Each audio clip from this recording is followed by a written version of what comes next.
Tonight, we will be reading the book of Exodus, from chapter 1 through chapter 40. Israel increases greatly in Egypt. Now these are the names of the sons of Israel who came into Egypt with Jacob. Each man came with his household: Reuben, Simeon, Levi, and Judah, Issachar, Zebulun, and Benjamin, Dan and Naphtali, Gad and Asher. All the souls who came out of Jacob's body were 70 souls, and Joseph was in Egypt already. Joseph died, as did all his brothers and all that generation. The children of Israel were fruitful and increased abundantly, and multiplied, and grew exceedingly mighty, and the land was filled with them. Now there arose a new king over Egypt, who didn't know Joseph. He said to his people, "Behold, the people of the children of Israel are more and mightier than we. Come, let's deal wisely with them, lest they multiply.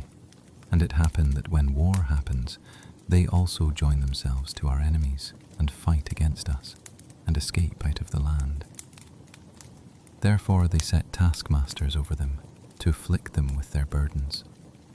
They built storage cities for Pharaoh, Pithom and Ramesses.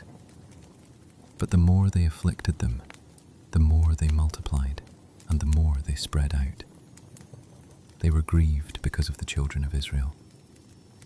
The Egyptians ruthlessly made the children of Israel serve, and they made their lives bitter with hard service, in mortar and in brick, and in all kinds of service in the field, all their service, in which they ruthlessly made them serve. The king of Egypt spoke to the Hebrew midwives, of whom the name of one was Shiphrah, and the name of the other Puah.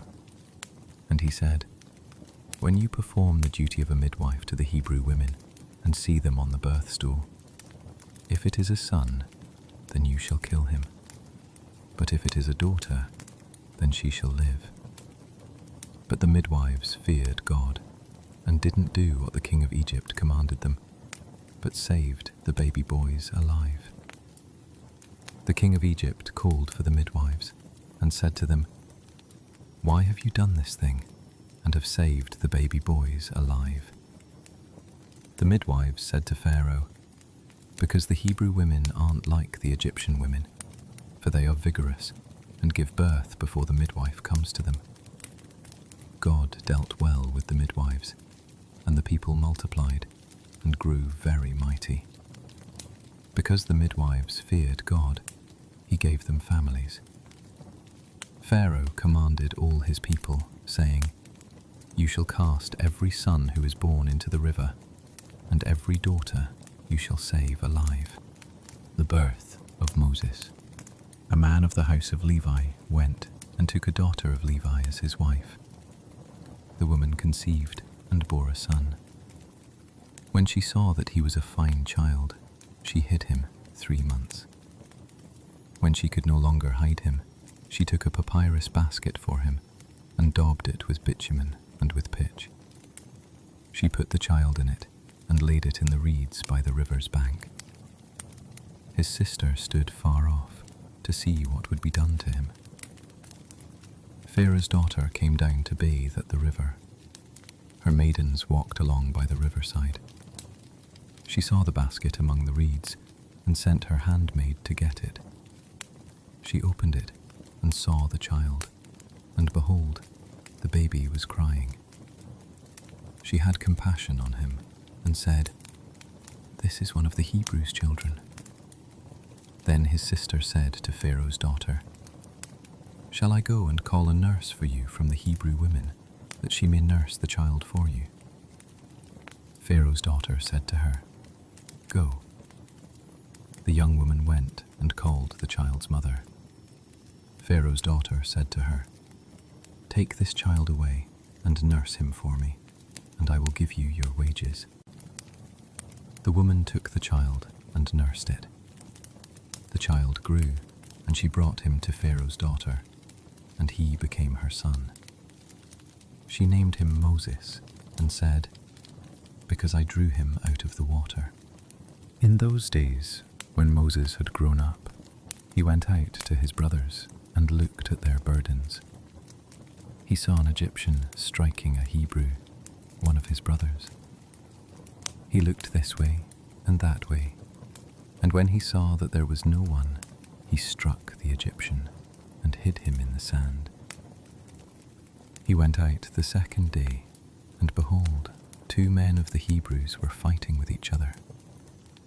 He said to him who did the wrong, "Why do you strike your fellow?" He said, "Who made you a prince and a judge over us? Do you plan to kill me as you killed the Egyptian?" Moses was afraid and said, "Surely this thing is known."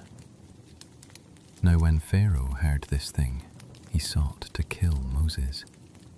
But Moses fled from the face of Pharaoh and lived in the land of Midian, and he sat down by a well. Now the priest of Midian had 7 daughters. They came and drew water and filled the troughs to water their father's flock. The shepherds came and drove them away, but Moses stood up and helped them and watered their flock. When they came to rule their father, he said, "How is it that you have returned so early today?" They said, "An Egyptian delivered us out of the hand of the shepherds, and moreover, he drew water for us and watered the flock." He said to his daughters, "Where is he? Why is it that you have left the man? Call him, that he may eat bread." Moses was content to dwell with the man. He gave Moses Zipporah his daughter.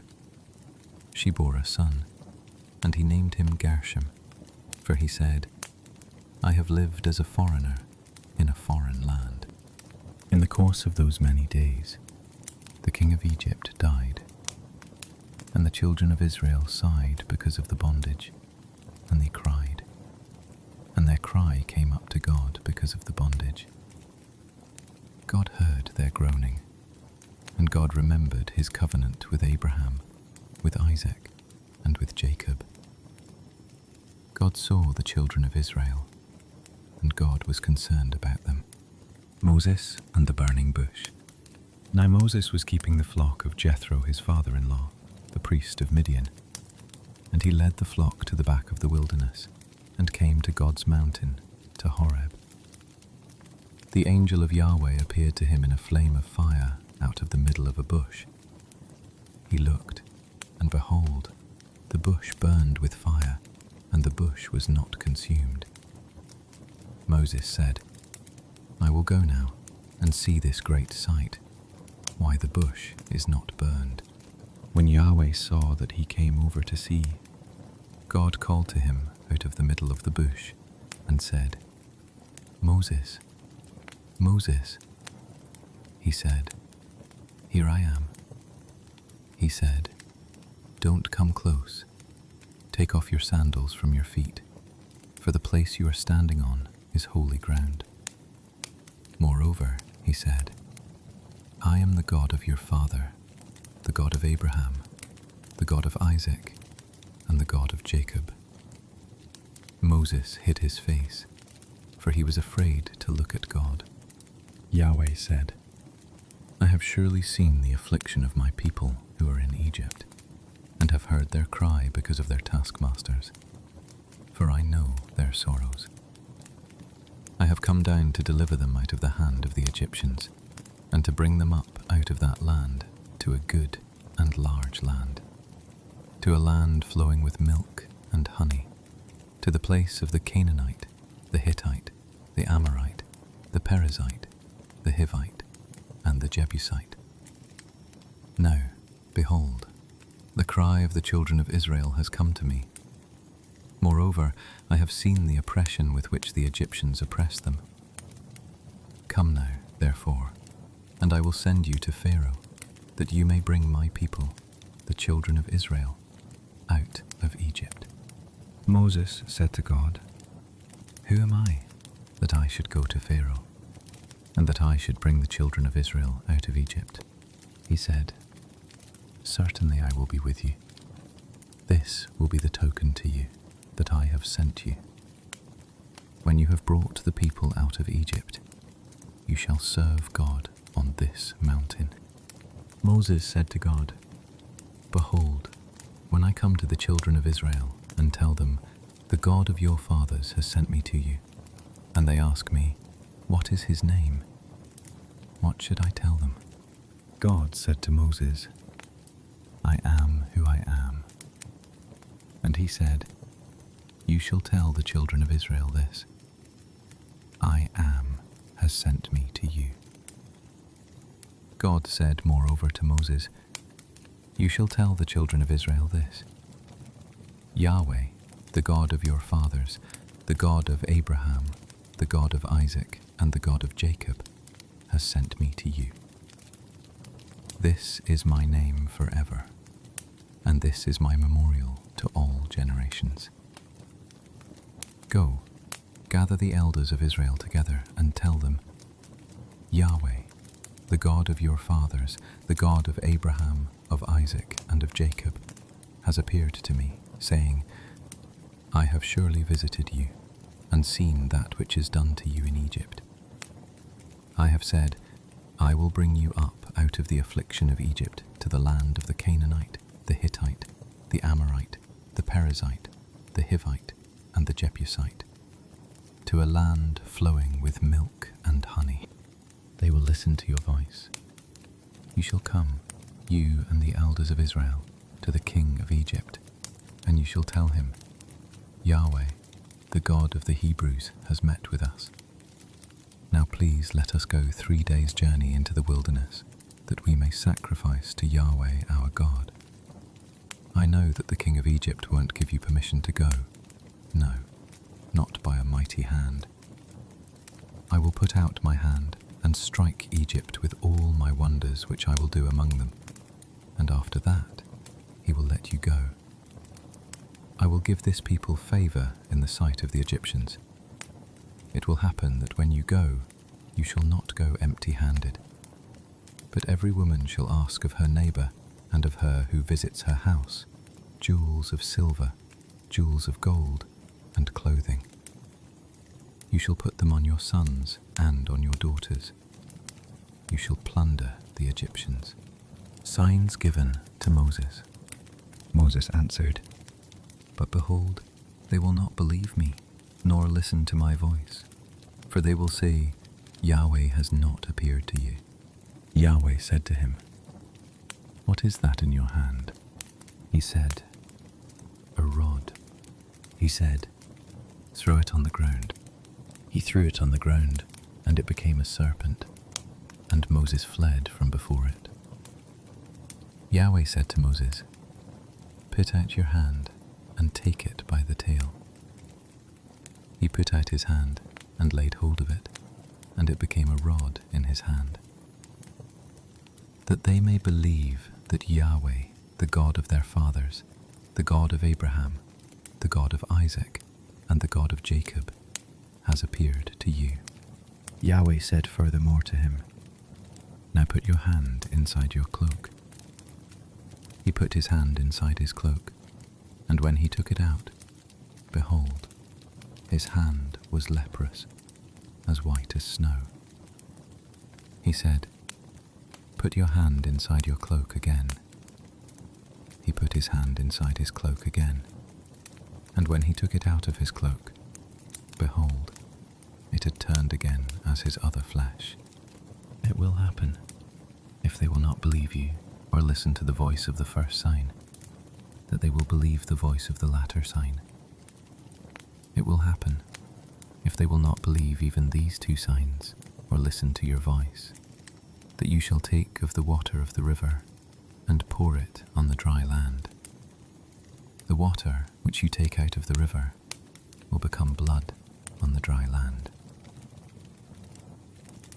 Moses said to Yahweh, O Lord, I am not eloquent, neither before now nor since you have spoken to your servant, for I am slow of speech and of a slow tongue. Yahweh said to him, Who made man's mouth? or who makes one mute, or deaf, or seeing, or blind? Isn't it I, Yahweh? Now therefore go, and I will be with your mouth, and teach you what you shall speak. He said, O Lord, please send someone else. Yahweh's anger burned against Moses, and he said, What about Aaron, your brother, the Levite? I know that he can speak well. Also, behold, he comes out to meet you. When he sees you, he will be glad in his heart. You shall speak to him and put the words in his mouth. I will be with your mouth and with his mouth, and will teach you what you shall do. He will be your spokesman to the people. It will happen that he will be to you a mouth, and you will be to him as God. You shall take this rod in your hand, with which you shall do the signs. Moses returns to Egypt. Moses went and returned to Jethro, his father-in-law, and said to him, Please let me go and return to my brothers who are in Egypt, and see whether they are still alive. Jethro said to Moses, Go in peace. Yahweh said to Moses in Midian, Go, return into Egypt, for all the men who sought your life are dead. Moses took his wife and his sons and set them on a donkey, and he returned to the land of Egypt. Moses took God's rod in his hand.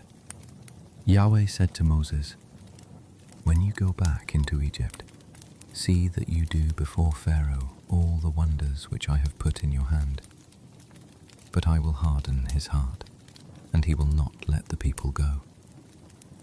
You shall tell Pharaoh, Yahweh says, Israel is my son, my firstborn. And I have said to you, Let my son go, that he may serve me.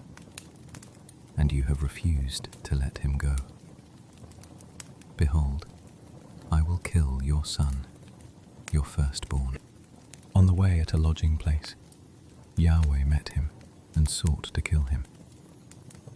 Then Zipporah took a flint and cut off the foreskin of her son and cast it at his feet.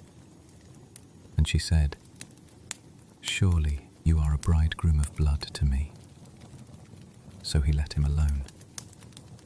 Then she said, You are a bridegroom of blood, because of the circumcision. Yahweh said to Aaron, Go into the wilderness to meet Moses. He went and met him on God's mountain and kissed him. Moses told Aaron all Yahweh's words with which he had sent him, and all the signs with which he had charged him. Moses and Aaron went and gathered together all the elders of the children of Israel. Aaron spoke all the words which Yahweh had spoken to Moses, and did the signs in the sight of the people. The people believed. And when they heard that Yahweh had visited the children of Israel, and that he had seen their affliction, then they bowed their heads and worshipped. Bricks without straw. Afterward, Moses and Aaron came and said to Pharaoh, Yahweh, the God of Israel, says, Let my people go, that they may hold a feast to me in the wilderness. Pharaoh said, Who is Yahweh, that I should listen to his voice to let Israel go? I don't know Yahweh, and moreover, I will not let Israel go. They said, The God of the Hebrews has met with us. Please let us go 3 days' journey into the wilderness and sacrifice to Yahweh our God, lest he fall on us with pestilence or with the sword. The king of Egypt said to them, Why do you, Moses and Aaron, take the people away from their work? Get back to your burdens. Pharaoh said, Behold, the people of the land are now many, and you make them rest from their burdens. The same day, Pharaoh commanded the taskmasters of the people and their officers, saying, You shall no longer give the people straw to make brick as before. Let them go and gather straw for themselves. You shall require of them the number of bricks which they made before. You shall not diminish anything of it. for they are idle. Therefore they cry, saying, Let us go and sacrifice to our God. Let heavier work be laid on the men, that they may labor therein, and don't let them pay any attention to lying words. The taskmasters of the people went out, and their officers, and they spoke to the people, saying, Pharaoh says, I will not give you straw. Go yourselves, get straw where you can find it, for nothing of your work shall be diminished. So the people were scattered abroad throughout all the land of Egypt to gather stubble for straw. The taskmasters were urgent, saying, Fulfill your work quota daily, as when there was straw. The officers of the children of Israel, whom Pharaoh's taskmasters had set over them, were beaten and demanded, Why haven't you fulfilled your quota, both yesterday and today, in making brick as before? Then the officers of the children of Israel came and cried to Pharaoh, saying, Why do you deal this way with your servants? No straw is given to your servants, and they tell us, Make brick. And behold, your servants are beaten, but the fault is in your own people. But he said, You are idle. You are idle. Therefore you say, Let us go and sacrifice to Yahweh. Go therefore now, and work, for no straw shall be given to you, yet you shall deliver the same number of bricks. The officers of the children of Israel saw that they were in trouble, when it was said, You shall not diminish anything from your daily quota of bricks. They met Moses and Aaron, who stood in the way as they came out from Pharaoh. They said to them, May Yahweh look at you and judge, because you have made us a stench to be abhorred in the eyes of Pharaoh and in the eyes of his servants, to put a sword in their hand to kill us. Moses returned to Yahweh and said, Lord, why have you brought trouble on this people? Why is it that you have sent me? For since I came to Pharaoh to speak in your name, he has brought trouble on this people. Neither have you delivered your people at all. God promises deliverance. Yahweh said to Moses, Now you shall see what I will do to Pharaoh. For by a strong hand he shall let them go, and by a strong hand he shall drive them out of his land. God spoke to Moses and said to him, I am Yahweh. I appeared to Abraham, to Isaac, and to Jacob as God Almighty. But by my name Yahweh I was not known to them. I have also established my covenant with them to give them the land of Canaan, the land of their travels, in which they lived as aliens. Moreover, I have heard the groaning of the children of Israel, whom the Egyptians keep in bondage, and I have remembered my covenant. Therefore tell the children of Israel, I am Yahweh, and I will bring you out from under the burdens of the Egyptians, and I will rid you out of their bondage. I will redeem you with an outstretched arm, and with great judgments. I will take you to me for a people, and I will be to you a God. You shall know that I am Yahweh your God, who brings you out from under the burdens of the Egyptians. I will bring you into the land which I swore to give to Abraham, to Isaac, and to Jacob, and I will give it to you for a heritage.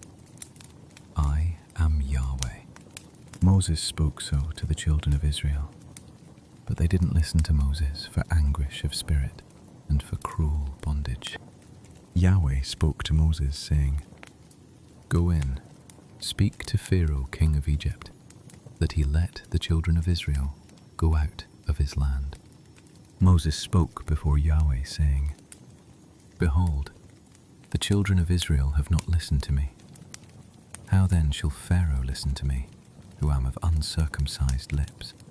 Yahweh spoke to Moses and to Aaron, and gave them a command to the children of Israel, and to Pharaoh king of Egypt, to bring the children of Israel out of the land of Egypt.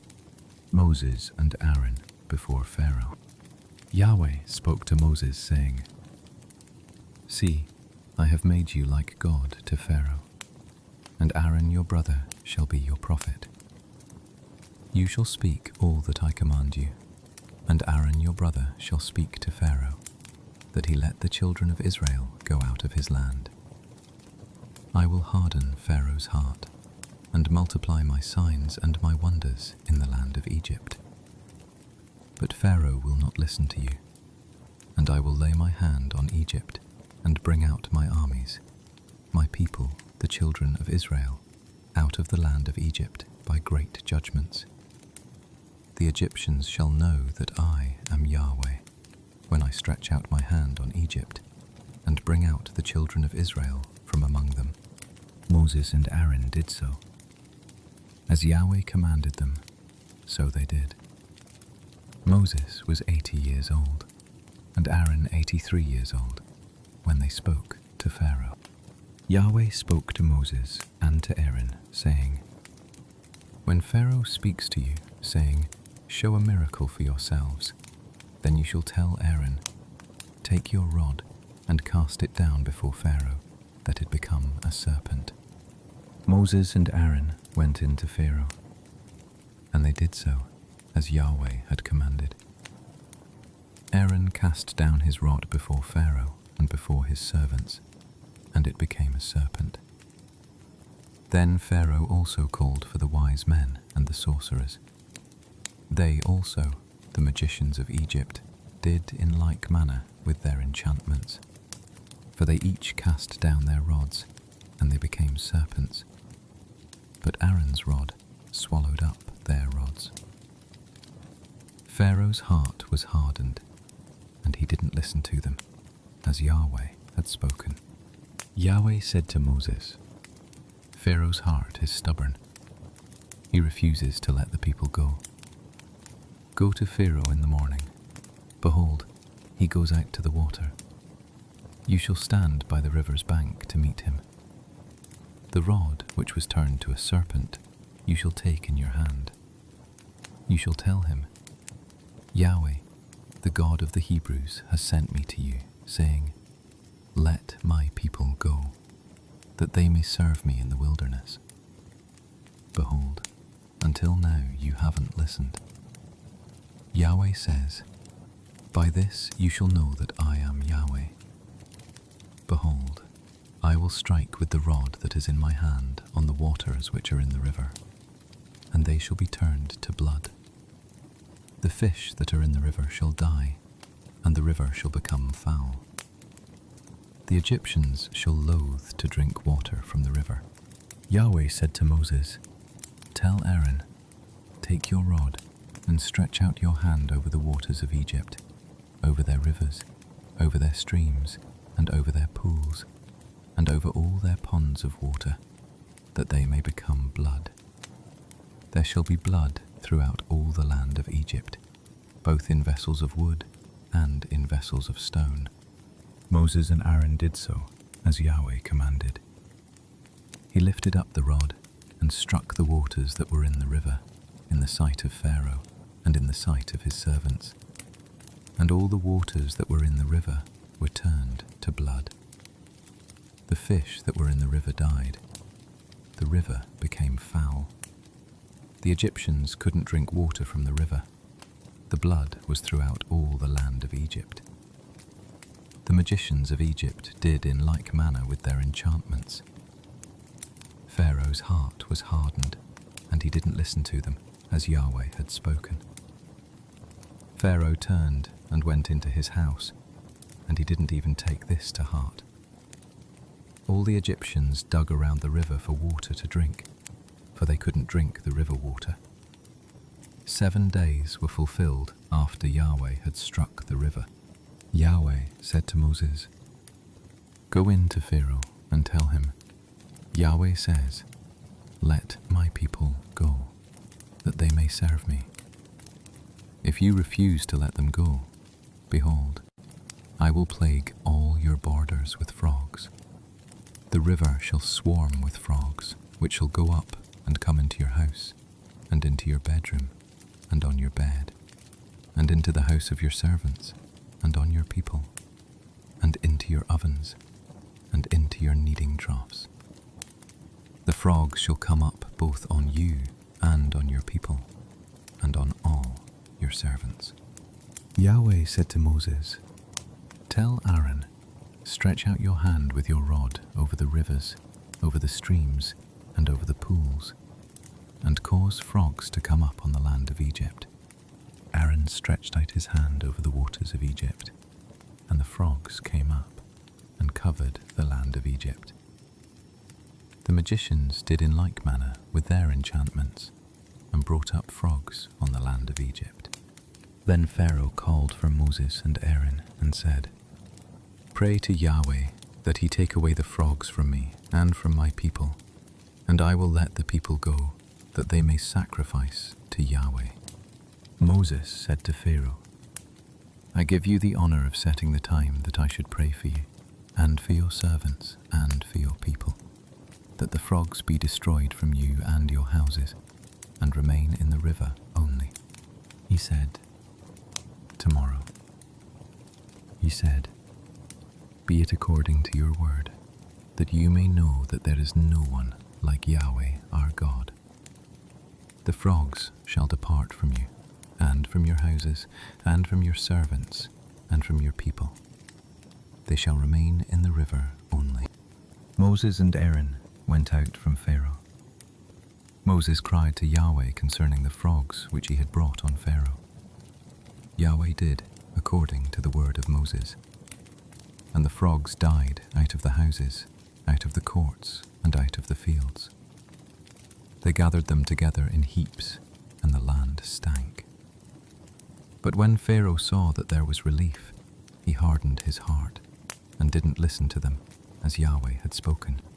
Yahweh said to Moses, "Tell Aaron, stretch out your rod, and strike the dust of the earth, that it may become lice throughout all the land of Egypt."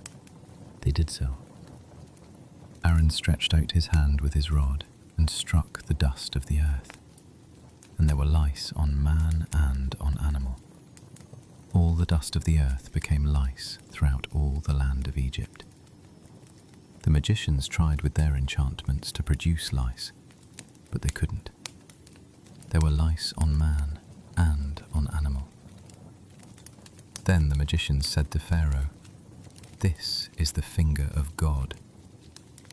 Pharaoh's heart was hardened, and he didn't listen to them, as Yahweh had spoken. Yahweh said to Moses, "Rise up early in the morning and stand before Pharaoh. Behold, he comes out to the water. Tell him, Yahweh says, 'Let my people go, that they may serve me.' Else, if you will not let my people go, behold, I will send swarms of flies on you and on your servants and on your people and into your houses. The houses of the Egyptians shall be full of swarms of flies, and also the ground whereon they are. I will set apart in that day the land of Goshen, in which my people dwell, that no swarms of flies shall be there, to the end you may know that I am Yahweh in the middle of the earth. I will put a division between my people and your people. By tomorrow this sign shall be." Yahweh did so, and there came grievous swarms of flies into the house of Pharaoh, and into his servants' houses. In all the land of Egypt the land was corrupted by reason of the swarms of flies. Pharaoh called for Moses and for Aaron and said, "Go, sacrifice to your God in the land." Moses said, "It isn't appropriate to do so, for we shall sacrifice the abomination of the Egyptians to Yahweh our God. Behold, if we sacrifice the abomination of the Egyptians before their eyes, won't they stone us? We must go 3 days' journey into the wilderness, and sacrifice to Yahweh our God, as he shall command us." Pharaoh said, "I will let you go, that you may sacrifice to Yahweh your God in the wilderness. Only you shall not go very far away. Pray for me." Moses said, "Behold, I am going out from you, and I will pray to Yahweh that the swarms of flies may depart from Pharaoh, from his servants, and from his people tomorrow. Only don't let Pharaoh deal deceitfully any more in not letting the people go to sacrifice to Yahweh." Moses went out from Pharaoh and prayed to Yahweh. Yahweh did according to the word of Moses, and he removed the swarms of flies from Pharaoh, from his servants, and from his people. Not one remained. Pharaoh hardened his heart this time also, and he didn't let the people go. Then Yahweh said to Moses, "Go into Pharaoh and tell him, Yahweh, the God of the Hebrews, says, 'Let my people go, that they may serve me.' For if you refuse to let them go and hold them still, behold, Yahweh's hand is on your livestock which is in the field, on the horses, on the donkeys, on the camels, on the herds, and on the flocks. There shall be a very grievous pestilence. Yahweh will make a distinction between the livestock of Israel and the livestock of Egypt, and nothing shall die of all that belongs to the children of Israel." Yahweh appointed a set time, saying, "Tomorrow Yahweh shall do this thing in the land." Yahweh did that thing on the next day, and all the livestock of Egypt died. But of the livestock of the children of Israel, not one died. Pharaoh sent, and behold, there was not even one of the livestock of the Israelites dead. But the heart of Pharaoh was stubborn, and he didn't let the people go. Yahweh said to Moses and to Aaron, "Take handfuls of ashes of the furnace, and let Moses sprinkle it toward the sky in the sight of Pharaoh. It shall become small dust over all the land of Egypt, and shall be a boil breaking out with boils on man and on animal, throughout all the land of Egypt." They took ashes of the furnace and stood before Pharaoh, and Moses sprinkled it up toward the sky, and it became a boil breaking out with boils on man and on animal. The magicians couldn't stand before Moses because of the boils, for the boils were on the magicians and on all the Egyptians. Yahweh hardened the heart of Pharaoh, and he didn't listen to them, as Yahweh had spoken to Moses. Yahweh said to Moses, "Rise up early in the morning and stand before Pharaoh and tell him, 'Yahweh, the God of the Hebrews, says, Let my people go, that they may serve me. For I will at this time send all my plagues on you, and on your servants, and on your people, that you may know that there is no one like me in all the earth. For now I could have stretched out my hand and struck you and your people with pestilence, and you would have been cut off from the earth. But indeed for this cause I have made you stand, to show you my power, and that my name may be declared throughout all the earth.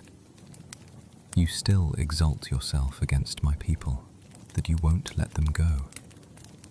Behold, tomorrow about this time I will cause it to rain a very grievous hail, such as has not been in Egypt since its founding, even until now. Now therefore send, hurry in your livestock and all that you have in the field. For every man and animal which shall be found in the field, and shall not be brought home, the hail shall come down on them, and they shall die."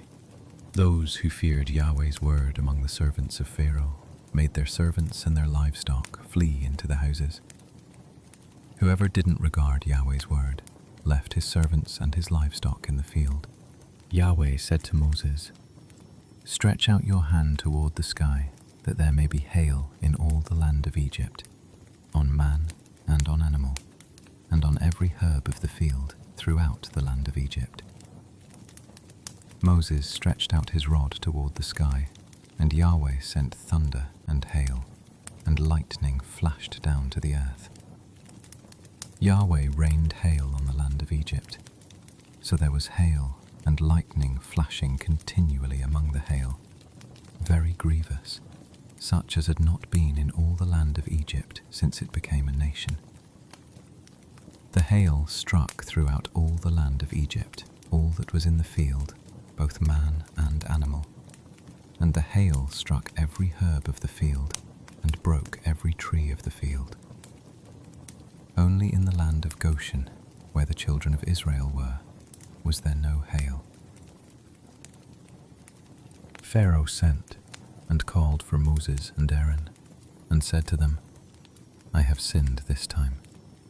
Yahweh is righteous, and I and my people are wicked. Pray to Yahweh, for there has been enough of mighty thunderings and hail. I will let you go, and you shall stay no longer. Moses said to him, As soon as I have gone out of the city, I will spread out my hands to Yahweh.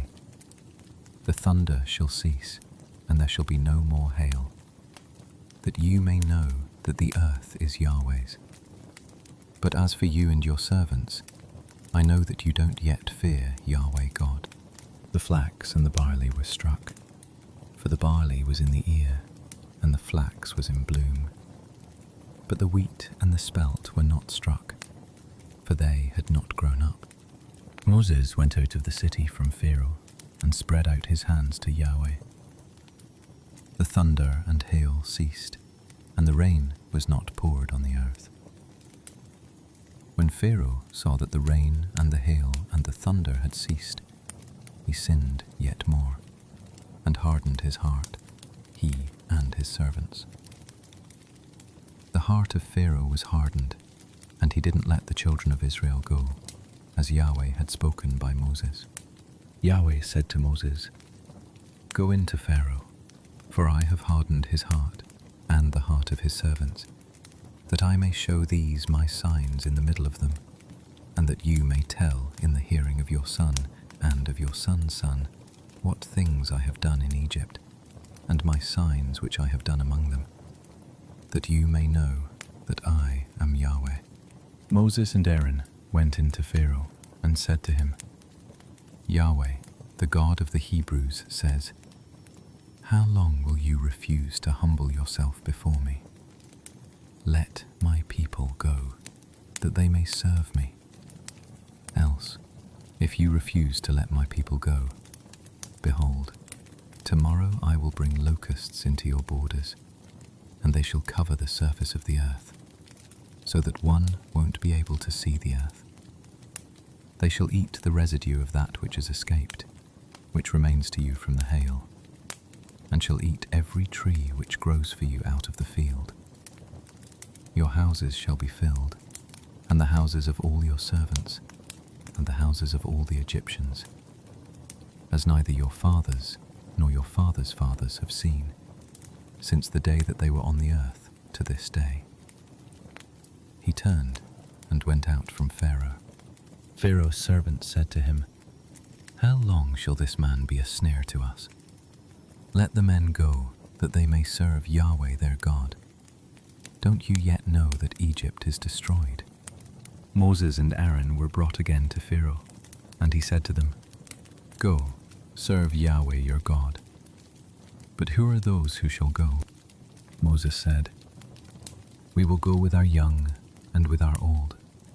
We will go with our sons and with our daughters, with our flocks and with our herds, for we must hold a feast to Yahweh. He said to them, May Yahweh be with you if ever I let you and your little ones go. See, evil is clearly before your faces. Not so. Go now, you who are men, and serve Yahweh, for that is what you desire. They were driven out from Pharaoh's presence. Yahweh said to Moses, Stretch out your hand over the land of Egypt for the locusts, that they may come up on the land of Egypt and eat every herb of the land, even all that the hail has left. Moses stretched out his rod over the land of Egypt, and Yahweh brought an east wind on the land all that day and all that night. When it was morning, the east wind brought the locusts. The locusts went up over all the land of Egypt and rested in all the borders of Egypt. They were very grievous. Before them there were no such locusts as they, neither after them shall be such. For they covered the surface of the whole earth, so that the land was darkened. They ate every herb of the land, and all the fruit of the trees which the hail had left. There remained nothing green, neither tree nor herb of the field, through all the land of Egypt. Then Pharaoh hurriedly called for Moses and Aaron, and he said, I have sinned against Yahweh your God, and against you. Now therefore please forgive my sin only this once, and pray to Yahweh your God, that he may take away from me this death only. He went out from Pharaoh, and prayed to Yahweh. Yahweh turned an exceedingly strong west wind, which took up the locusts, and drove them into the Red Sea. There remained not one locust in all the borders of Egypt. But Yahweh hardened Pharaoh's heart, and he didn't let the children of Israel go. Yahweh said to Moses, Stretch out your hand toward the sky, that there may be darkness over the land of Egypt, even darkness which may be felt. Moses stretched out his hand toward the sky, and there was a thick darkness in all the land of Egypt 3 days. They didn't see one another, neither did anyone rise from his place for 3 days. But all the children of Israel had light in their dwellings. Pharaoh called to Moses and said, Go, serve Yahweh. Only let your flocks and your herds be detained. Let your little ones also go with you. Moses said, You must also give into our hand sacrifices and burnt offerings, that we may sacrifice to Yahweh our God. Our livestock also shall go with us. There shall not a hoof be left behind, for we must take of it to serve Yahweh our God. And we don't know with what we must serve Yahweh until we come there. But Yahweh hardened Pharaoh's heart, and he wouldn't let them go. Pharaoh said to him, Get away from me. Be careful that you see my face no more. For in the day you see my face, you shall die. Moses said, You have spoken well. I will see your face again no more. The death of the firstborn announced.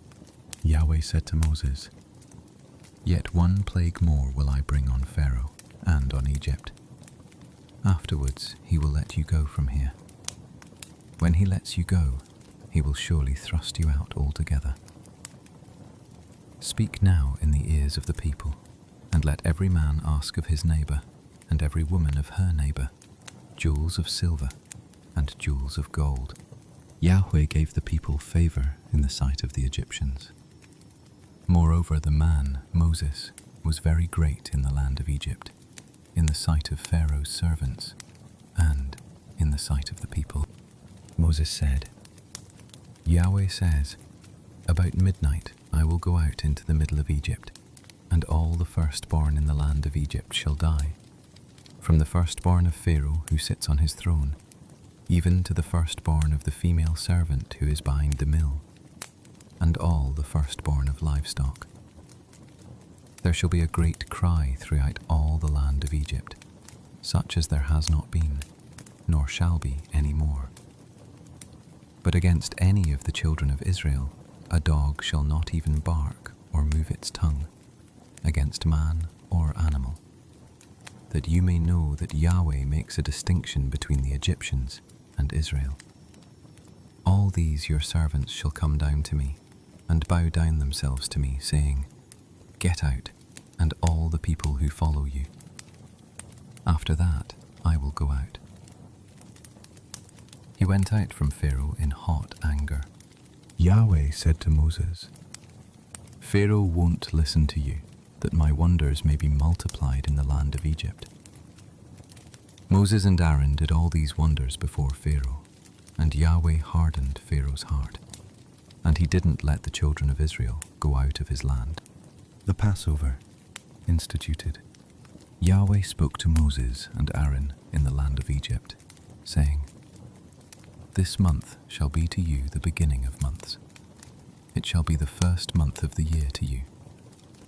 Speak to all the congregation of Israel, saying, On the 10th day of this month they shall take to them every man a lamb, according to their fathers' houses, a lamb for a household. And if the household is too little for a lamb, then he and his neighbor next to his house shall take one, according to the number of the souls. According to every man's eating, you shall make your count for the lamb. Your lamb shall be without defect, a male, a year old. You shall take it from the sheep or from the goats. You shall keep it until the 14th day of the same month, and the whole assembly of the congregation of Israel shall kill it at evening. They shall take some of the blood and put it on the 2 doorposts and on the lintel, on the houses in which they shall eat it. They shall eat the meat in that night, roasted with fire and unleavened bread. They shall eat it with bitter herbs. Don't eat it raw, nor boiled at all with water, but roasted with fire, with its head, its legs, and its inner parts. You shall let nothing of it remain until the morning, but that which remains of it until the morning you shall burn with fire. This is how you shall eat it, with your waist girded, your sandals on your feet, and your staff in your hand, and you shall eat it in haste. It is Yahweh's Passover. For I will go through the land of Egypt in that night, and will strike all the firstborn in the land of Egypt, both man and animal. Against all the gods of Egypt I will execute judgments. I am Yahweh. The blood shall be to you for a token on the houses where you are. When I see the blood, I will pass over you, and no plague shall be on you to destroy you when I strike the land of Egypt. This day shall be to you for a memorial, and you shall keep it a feast to Yahweh. Throughout your generations you shall keep it a feast by an ordinance forever. 7 days you shall eat unleavened bread. Even the first day you shall put away yeast out of your houses. For whoever eats leavened bread from the first day until the 7th day, that soul shall be cut off from Israel. In the first day there shall be to you a holy assembly, and in the 7th day a holy assembly. No kind of work shall be done in them, except that which every man must eat. That only may be done by you. You shall observe the feast of unleavened bread, for in this same day I have brought your armies out of the land of Egypt. Therefore you shall observe this day throughout your generations by an ordinance forever. In the first month, on the 14th day of the month at evening, you shall eat unleavened bread, until the 21st day of the month at evening. 7 days shall there be no yeast found in your houses, for whoever eats that which is leavened, that soul shall be cut off from the congregation of Israel, whether he is a foreigner or one who is born in the land. You shall eat nothing leavened. In all your habitations you shall eat unleavened bread. Then Moses called for all the elders of Israel and said to them, Draw out and take lambs according to your families, and kill the Passover. You shall take a bunch of hyssop and dip it in the blood that is in the basin, and strike the lintel and the 2 doorposts with the blood that is in the basin. None of you shall go out of the door of his house until the morning, for Yahweh will pass through to strike the Egyptians, and when he sees the blood on the lintel and on the 2 doorposts, Yahweh will pass over the door, and will not allow the destroyer to come into your houses to strike you. You shall observe this thing for an ordinance to you and to your sons forever. It shall happen, when you have come to the land which Yahweh will give you, according as he has promised, that you shall keep this service. It will happen, when your children ask you, What do you mean by this service? That you shall say, It is the sacrifice of Yahweh's Passover, who passed over the houses of the children of Israel in Egypt, when he struck the Egyptians and spared our houses. The people bowed their heads and worshipped. The children of Israel went and did so, as Yahweh had commanded Moses and Aaron. So they did. The death of the firstborn. It happened at midnight that Yahweh struck all the firstborn in the land of Egypt, from the firstborn of Pharaoh who sat on his throne, to the firstborn of the captive who was in the dungeon, and all the firstborn of livestock. Pharaoh rose up in the night, he and all his servants and all the Egyptians, and there was a great cry in Egypt, for there was not a house where there was not one dead. He called for Moses and Aaron by night and said, "Rise up, get out from among my people, both you and the children of Israel, and go, serve Yahweh as you have said. Take both your flocks and your herds as you have said, and be gone, and bless me also." The Egyptians were urgent with the people to send them out of the land in haste, for they said, "We are all dead men." The people took their dough before it was leavened, their kneading troughs being bound up in their clothes on their shoulders. The children of Israel did according to the word of Moses, and they asked of the Egyptians jewels of silver, jewels of gold, and clothing. Yahweh gave the people favor in the sight of the Egyptians, so that they let them have what they asked. They plundered the Egyptians. The children of Israel traveled from Ramesses to Succoth, about 600,000 on foot who were men, besides children. A mixed multitude went up also with them, with flocks, herds, and even very much livestock. They baked unleavened cakes of the dough which they brought out of Egypt, for it wasn't leavened, because they were thrust out of Egypt and couldn't wait. Neither had they prepared for themselves any food. Now the time that the children of Israel lived in Egypt was 430 years. At the end of 430 years, even the same day it happened, that all of Yahweh's armies went out from the land of Egypt. It is a night to be much observed to Yahweh, for bringing them out from the land of Egypt. This is that night of Yahweh, to be observed by all the children of Israel throughout their generations.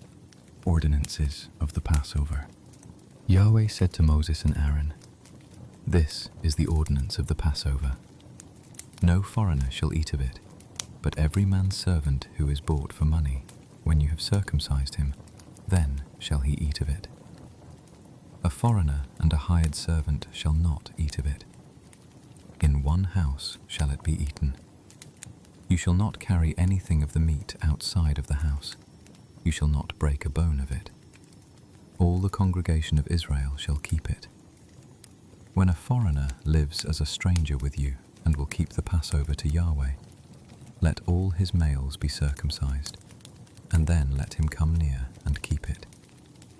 He shall be as one who is born in the land, but no uncircumcised person shall eat of it. One law shall be to him who is born at home, and to the stranger who lives as a foreigner among you." All the children of Israel did so.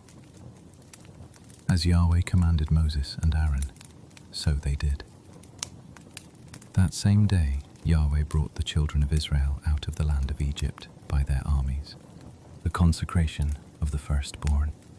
Yahweh spoke to Moses, saying, "Sanctify to me all the firstborn, whatever opens the womb among the children of Israel, both of man and of animal. It is mine." Moses said to the people, "Remember this day in which you came out from Egypt, out of the house of bondage. For by strength of hand Yahweh brought you out from this place.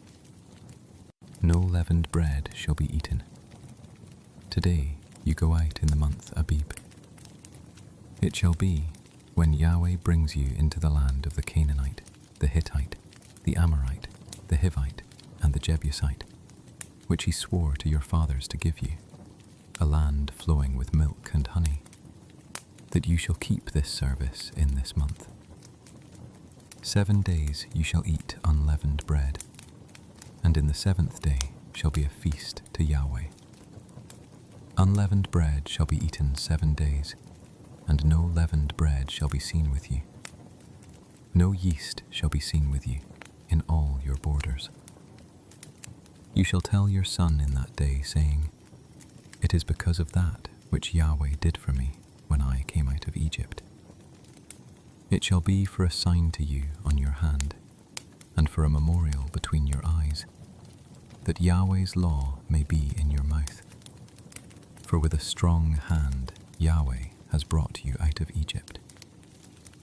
You shall therefore keep this ordinance in its season from year to year.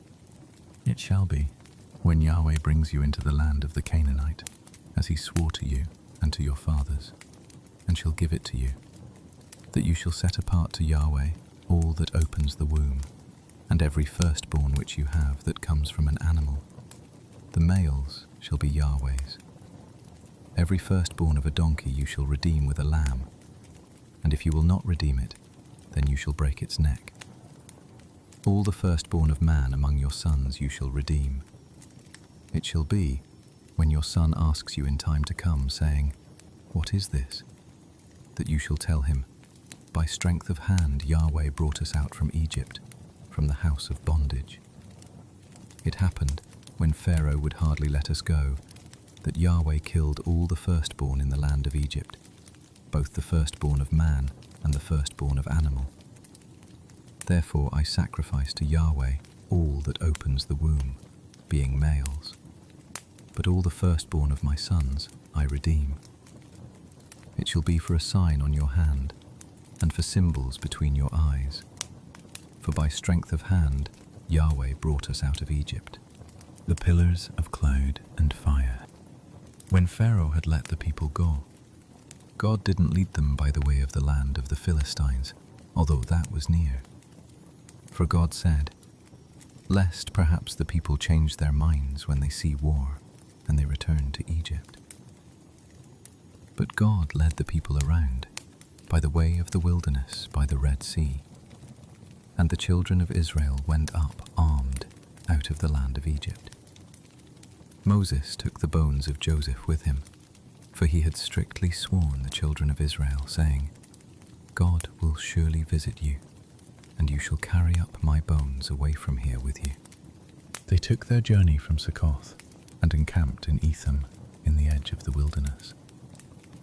Yahweh went before them by day in a pillar of cloud, to lead them on the way, and by night in a pillar of fire, to give them light, that they might go by day and by night. The pillar of cloud by day and the pillar of fire by night didn't depart from before the people. Crossing the Red Sea, Yahweh spoke to Moses, saying, Speak to the children of Israel, that they turn back and encamp before Pi-hahiroth, between Migdol and the sea, before Baal-zephon. You shall encamp opposite it by the sea. Pharaoh will say of the children of Israel, They are entangled in the land, the wilderness has shut them in. I will harden Pharaoh's heart, and he will follow after them. And I will get honor over Pharaoh and over all his army. The Egyptians shall know that I am Yahweh. They did so. The king of Egypt was told that the people had fled, and the heart of Pharaoh and of his servants was changed toward the people. And they said, What is this we have done, that we have let Israel go from serving us?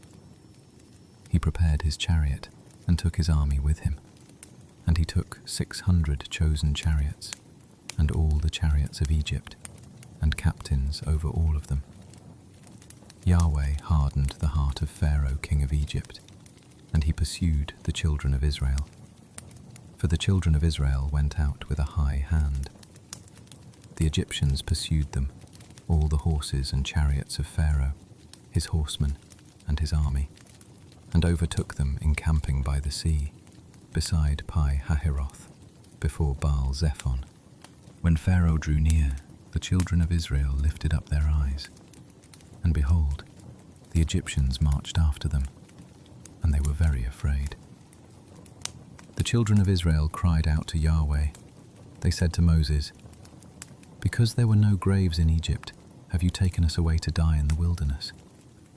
Why have you treated us this way, to bring us out of Egypt? Isn't this the word that we spoke to you in Egypt, saying, 'Leave us alone, that we may serve the Egyptians'? For it were better for us to serve the Egyptians than that we should die in the wilderness." Moses said to the people, "Don't be afraid. Stand still and see the salvation of Yahweh, which he will work for you today. For the Egyptians whom you have seen today, you shall never see them again. Yahweh will fight for you, and you shall be still." Yahweh said to Moses, "Why do you cry to me? Speak to the children of Israel that they go forward. Lift up your rod and stretch out your hand over the sea and divide it. The children of Israel shall go into the middle of the sea on dry ground. Behold, I myself will harden the hearts of the Egyptians, and they shall go in after them. I will get honor over Pharaoh and over all his army, over his chariots and over his horsemen. The Egyptians shall know that I am Yahweh, when I have gotten honor over Pharaoh, over his chariots, and over his horsemen."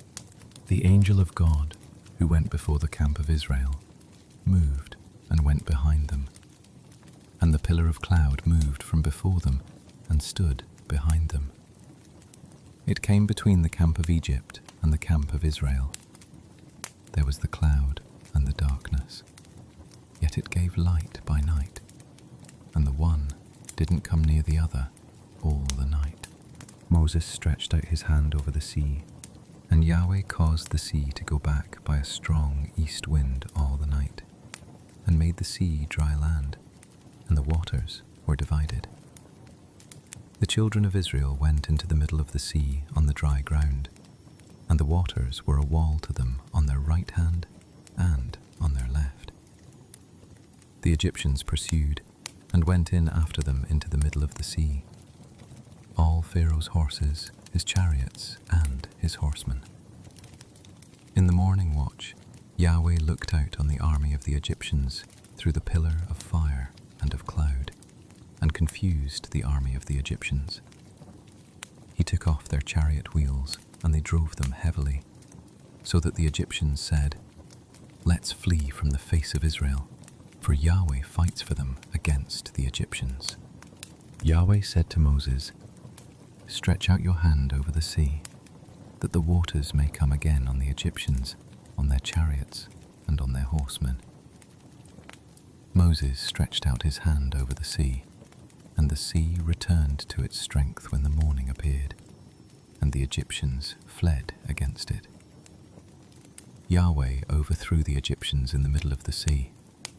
The waters returned and covered the chariots and the horsemen, even all the army of Pharaoh that went in after them into the sea. There remained not so much as one of them. But the children of Israel walked on dry land in the middle of the sea, and the waters were a wall to them on their right hand and on their left. Thus Yahweh saved Israel that day out of the hand of the Egyptians. And Israel saw the Egyptians dead on the seashore. Israel saw the great work which Yahweh did to the Egyptians, and the people feared Yahweh, and they believed in Yahweh and in his servant Moses. The Song of Moses. Then Moses and the children of Israel sang this song to Yahweh and said, "I will sing to Yahweh, for he has triumphed gloriously. He has thrown the horse and his rider into the sea. Yahweh is my strength and song. He has become my salvation. This is my God, and I will praise him. My father's God, and I will exalt him. Yahweh is a man of war. Yahweh is his name. He has cast Pharaoh's chariots and his army into the sea. His chosen captains are sunk in the Red Sea. The deeps cover them. They went down into the depths like a stone. Your right hand, Yahweh, is glorious in power. Your right hand, Yahweh, dashes the enemy in pieces. In the greatness of your excellency, you overthrow those who rise up against you. You send out your wrath, it consumes them as stubble. With the blast of your nostrils the waters were piled up, the floods stood upright as a heap. The deeps were congealed in the heart of the sea. The enemy said, I will pursue, I will overtake, I will divide the plunder. My desire shall be satisfied on them. I will draw my sword, my hand shall destroy them. You blew with your wind, the sea covered them. They sank like lead in the mighty waters. Who is like you, Yahweh, among the gods? Who is like you, glorious in holiness, fearful in praises, doing wonders? You stretched out your right hand, the earth swallowed them. You, in your loving kindness, have led the people that you have redeemed. You have guided them in your strength to your holy habitation. The peoples have heard, they tremble. Pangs have taken hold of the inhabitants of Philistia. Then the chiefs of Edom were dismayed. Trembling takes hold of the mighty men of Moab. All the inhabitants of Canaan have melted away. Terror and dread falls on them. By the greatness of your arm, they are as still as a stone, until your people pass over, Yahweh, until the people pass over who you have purchased. You will bring them in and plant them in the mountain of your inheritance, the place, Yahweh, which you have made for yourself to dwell in, the sanctuary, Lord, which your hands have established. Yahweh shall reign forever and ever. For the horses of Pharaoh went in with his chariots and with his horsemen into the sea, and Yahweh brought back the waters of the sea on them. But the children of Israel walked on dry land in the middle of the sea. Miriam the prophetess, the sister of Aaron, took a tambourine in her hand, and all the women went out after her with tambourines and with dances. Miriam answered them, Sing to Yahweh, for he has triumphed gloriously. He has thrown the horse and his rider into the sea, the bitter water at Marah. Moses led Israel onward from the Red Sea, and they went out into the wilderness of Shur. They went 3 days in the wilderness and found no water. When they came to Marah, they couldn't drink from the waters of Marah, for they were bitter. Therefore its name was called Marah. The people murmured against Moses, saying, What shall we drink? He cried to Yahweh. Yahweh showed him a tree, and he threw it into the waters, and the waters were made sweet. There he made a statute and an ordinance for them, and there he tested them. And he said, If you will diligently listen to Yahweh your God's voice, and will do that which is right in his eyes, and will pay attention to his commandments, and keep all his statutes, I will put none of the diseases on you, which I have put on the Egyptians. For I am Yahweh, who heals you. They came to Elim, where there were 12 springs of water, and 70 palm trees. And they encamped there by the waters, Manna and Quail.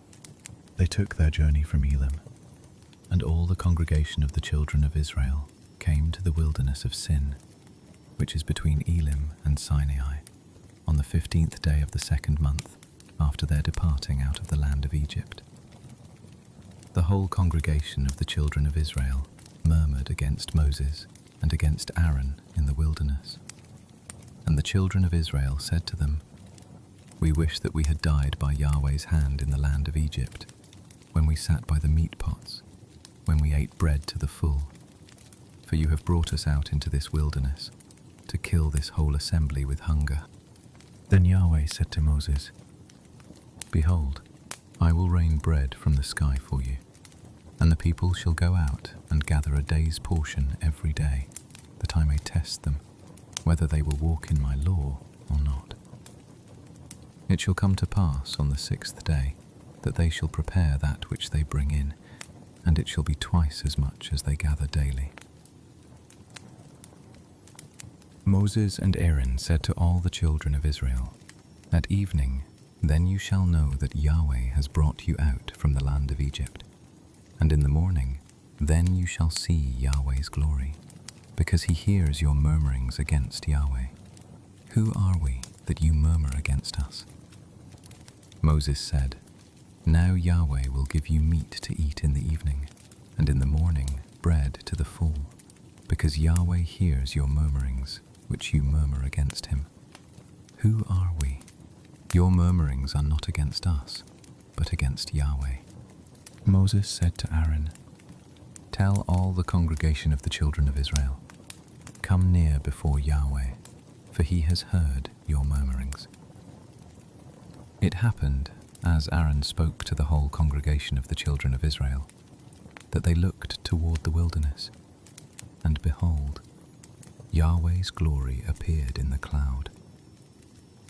Yahweh spoke to Moses, saying, I have heard the murmurings of the children of Israel. Speak to them, saying, At evening you shall eat meat, and in the morning you shall be filled with bread. You shall know that I am Yahweh your God. It happened at evening that quail came up and covered the camp, and in the morning the dew lay around the camp.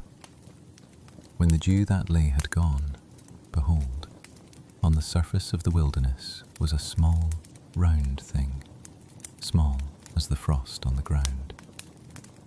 When the children of Israel saw it, they said one to another, What is it? For they didn't know what it was. Moses said to them, It is the bread which Yahweh has given you to eat. This is the thing which Yahweh has commanded. Gather of it everyone according to his eating, an omer a head, according to the number of your persons you shall take it, every man for those who are in his tent.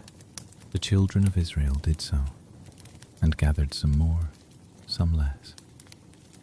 When they measured it with an omer, he who gathered much had nothing over, and he who gathered little had no lack.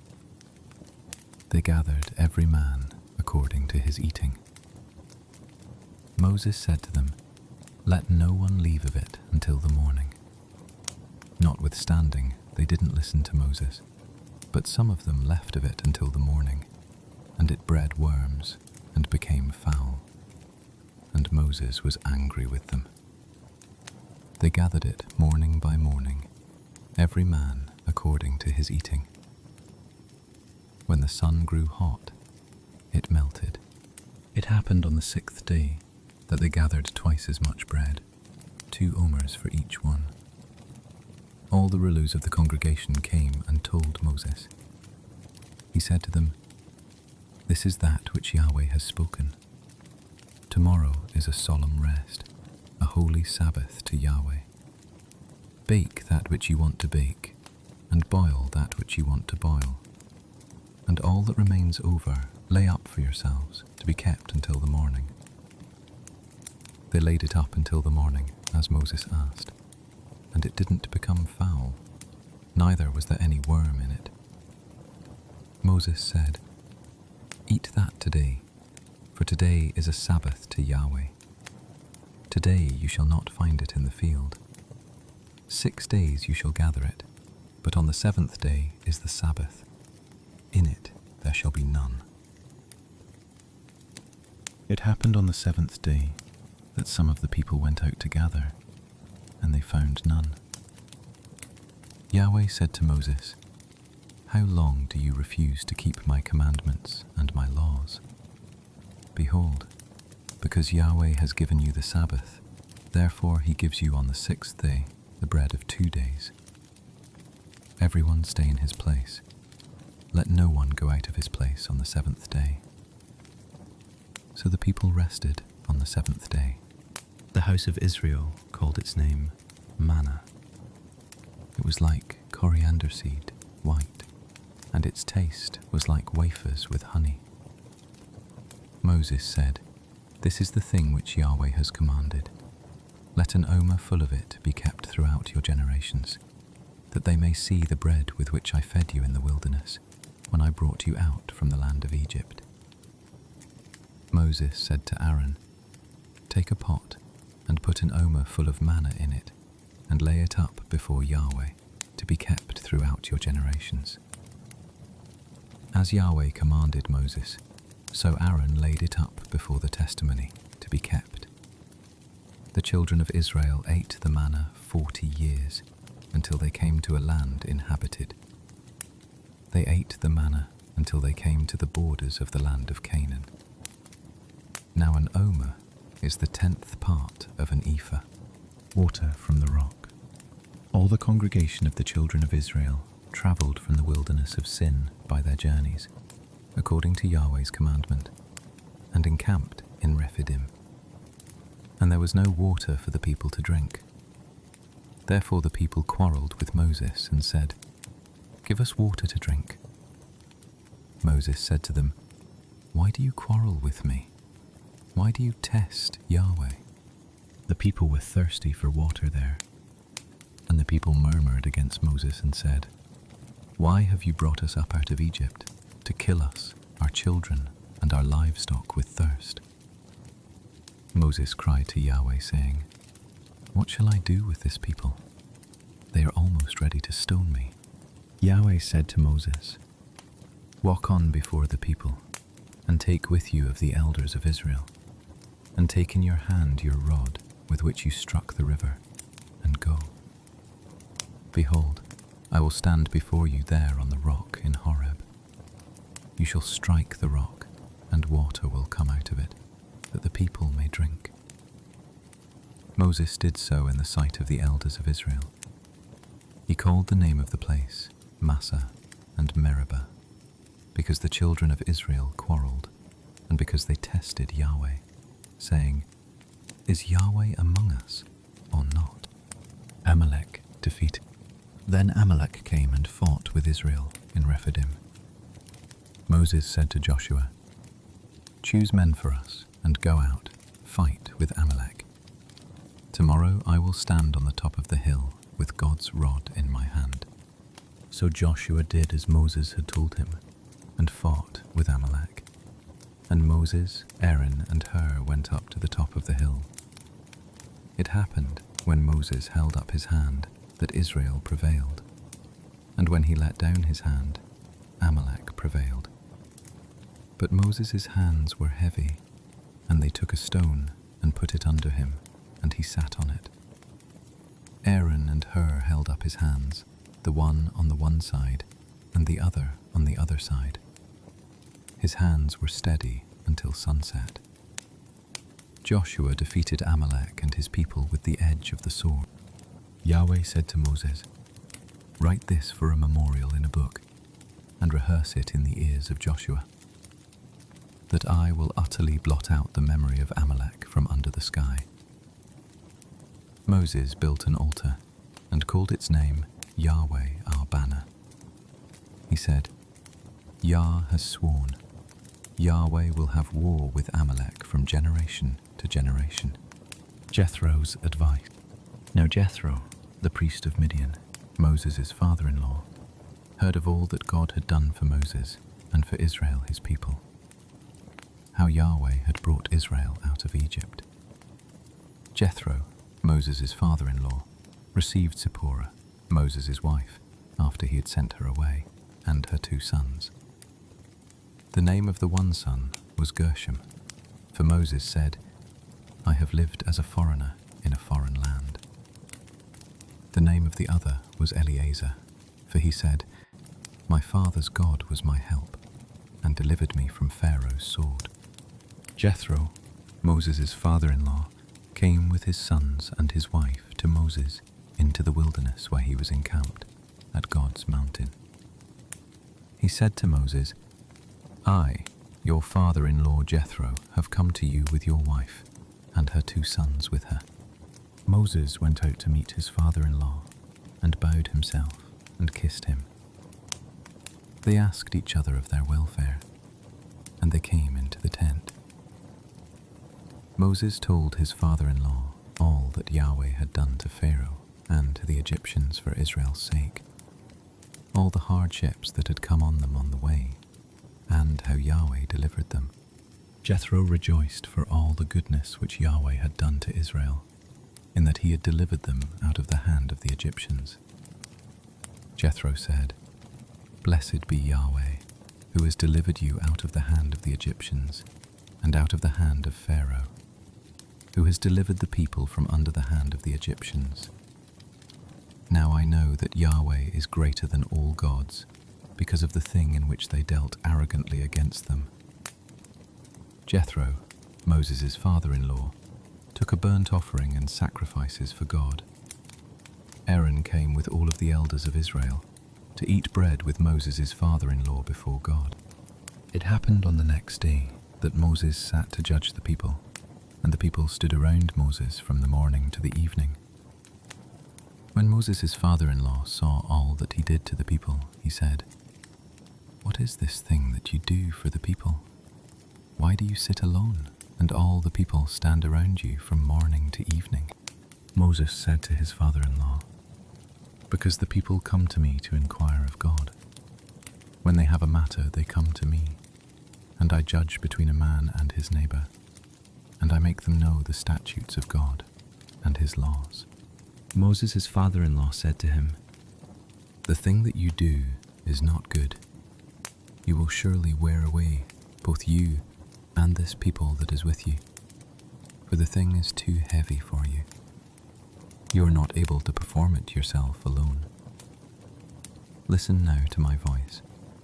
I will give you counsel, and God be with you. You represent the people before God, and bring the causes to God. You shall teach them the statutes and the laws, and shall show them the way in which they must walk, and the work that they must do. Moreover, you shall provide out of all the people able men, such as fear God, men of truth, hating unjust gain, and place such over them, to be rulers of thousands, rulers of hundreds, rulers of 50s, and rulers of 10s. Let them judge the people at all times. It shall be that every great matter they shall bring to you, but every small matter they shall judge themselves. So shall it be easier for you, and they shall share the load with you. If you will do this thing, and God commands you so, then you will be able to endure, and all of this people also will go to their place in peace." So Moses listened to the voice of his father-in-law, and did all that he had said. Moses chose able men out of all Israel, and made them heads over the people, rulers of thousands, rulers of hundreds, rulers of 50s, and rulers of 10s.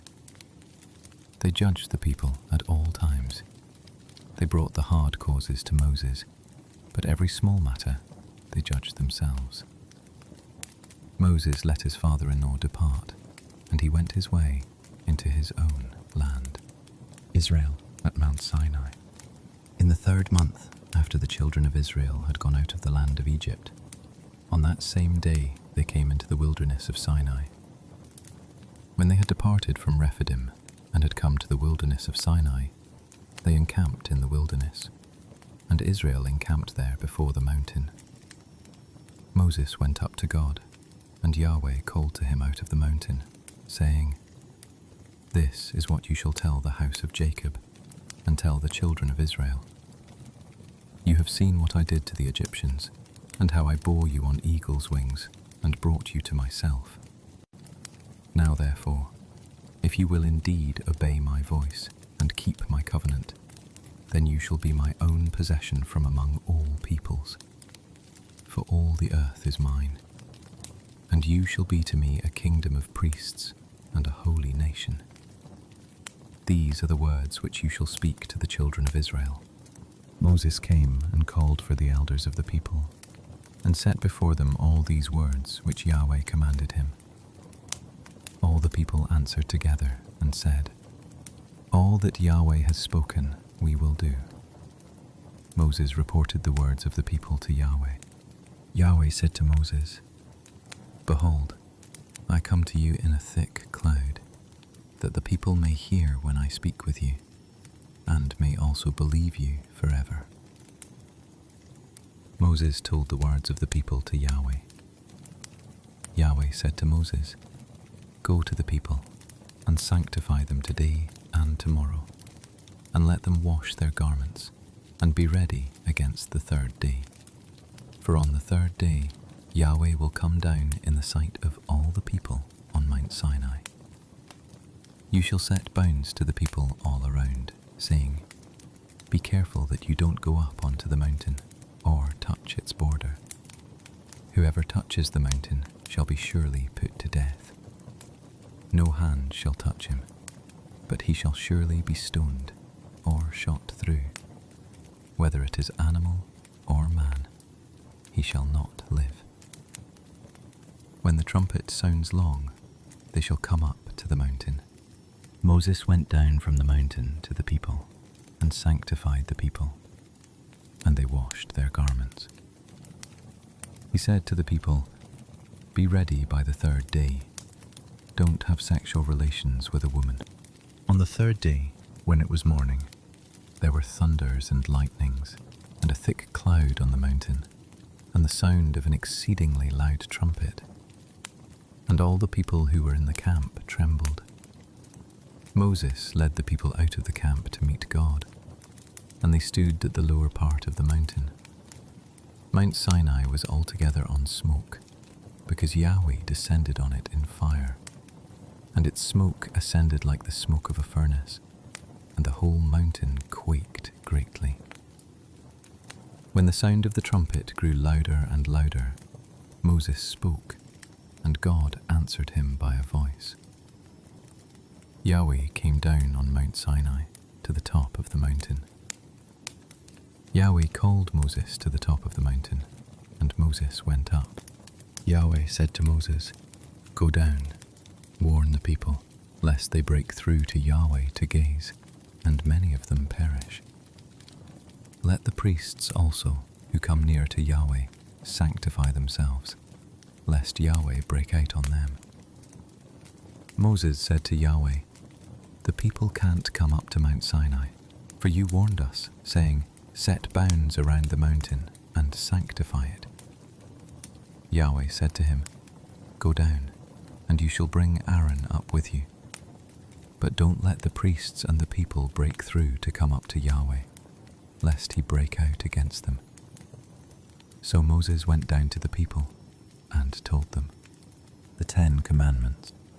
God spoke all these words, saying, "I am Yahweh your God, who brought you out of the land of Egypt, out of the house of bondage.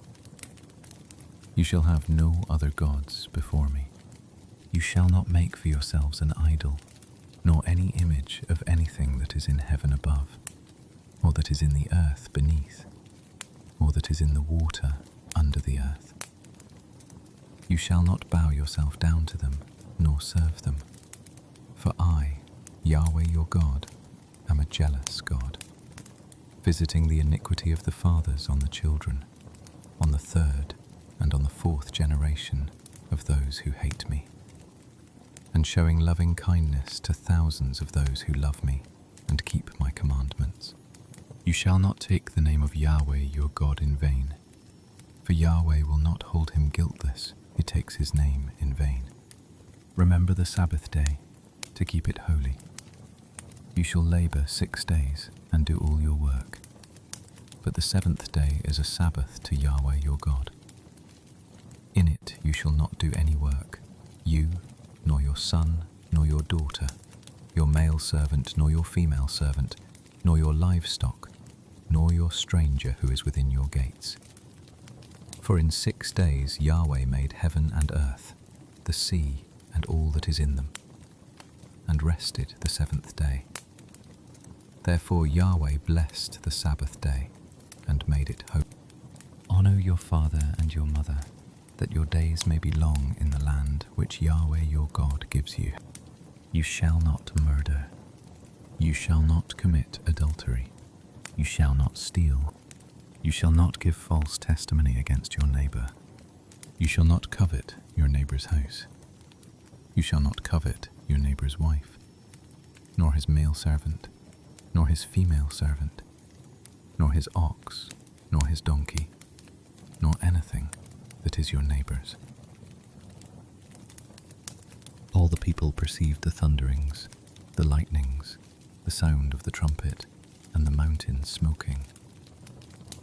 When the people saw it, they trembled and stayed at a distance. They said to Moses, "Speak with us yourself, and we will listen. But don't let God speak with us, lest we die."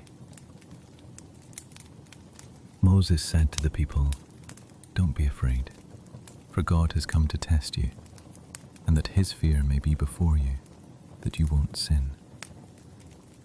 The people stayed at a distance, and Moses drew near to the thick darkness where God was. Yahweh said to Moses, "This is what you shall tell the children of Israel.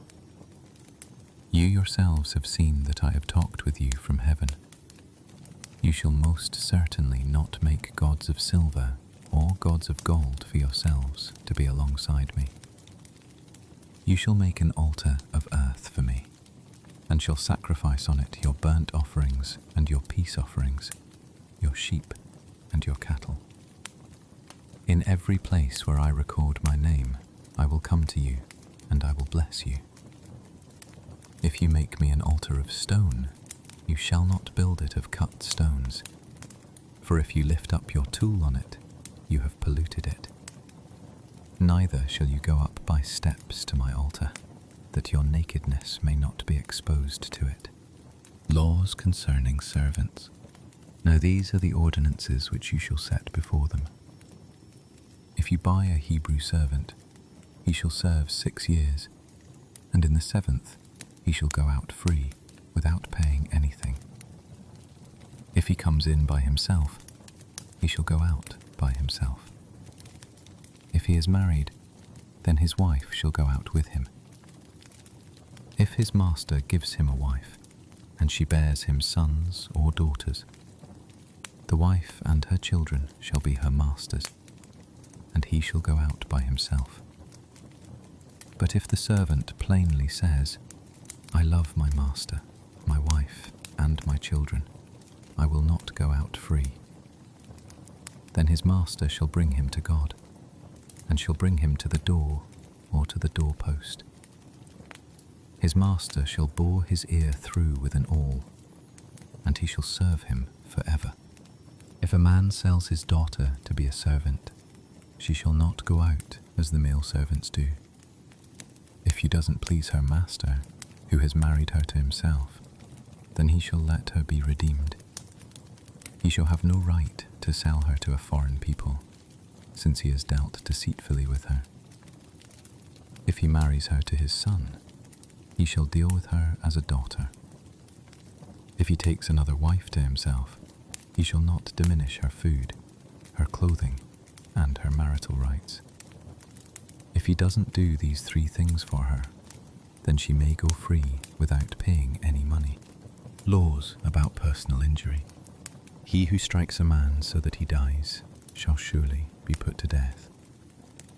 But if he didn't lie in wait, but God allowed it to happen, then I will appoint you a place where he shall flee.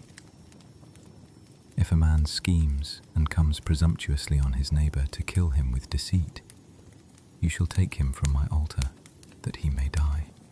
He who strikes his father or his mother shall be surely put to death. He who kidnaps a man and sells him, or if he is found in his hand, he shall surely be put to death. He who curses his father or his mother shall surely be put to death.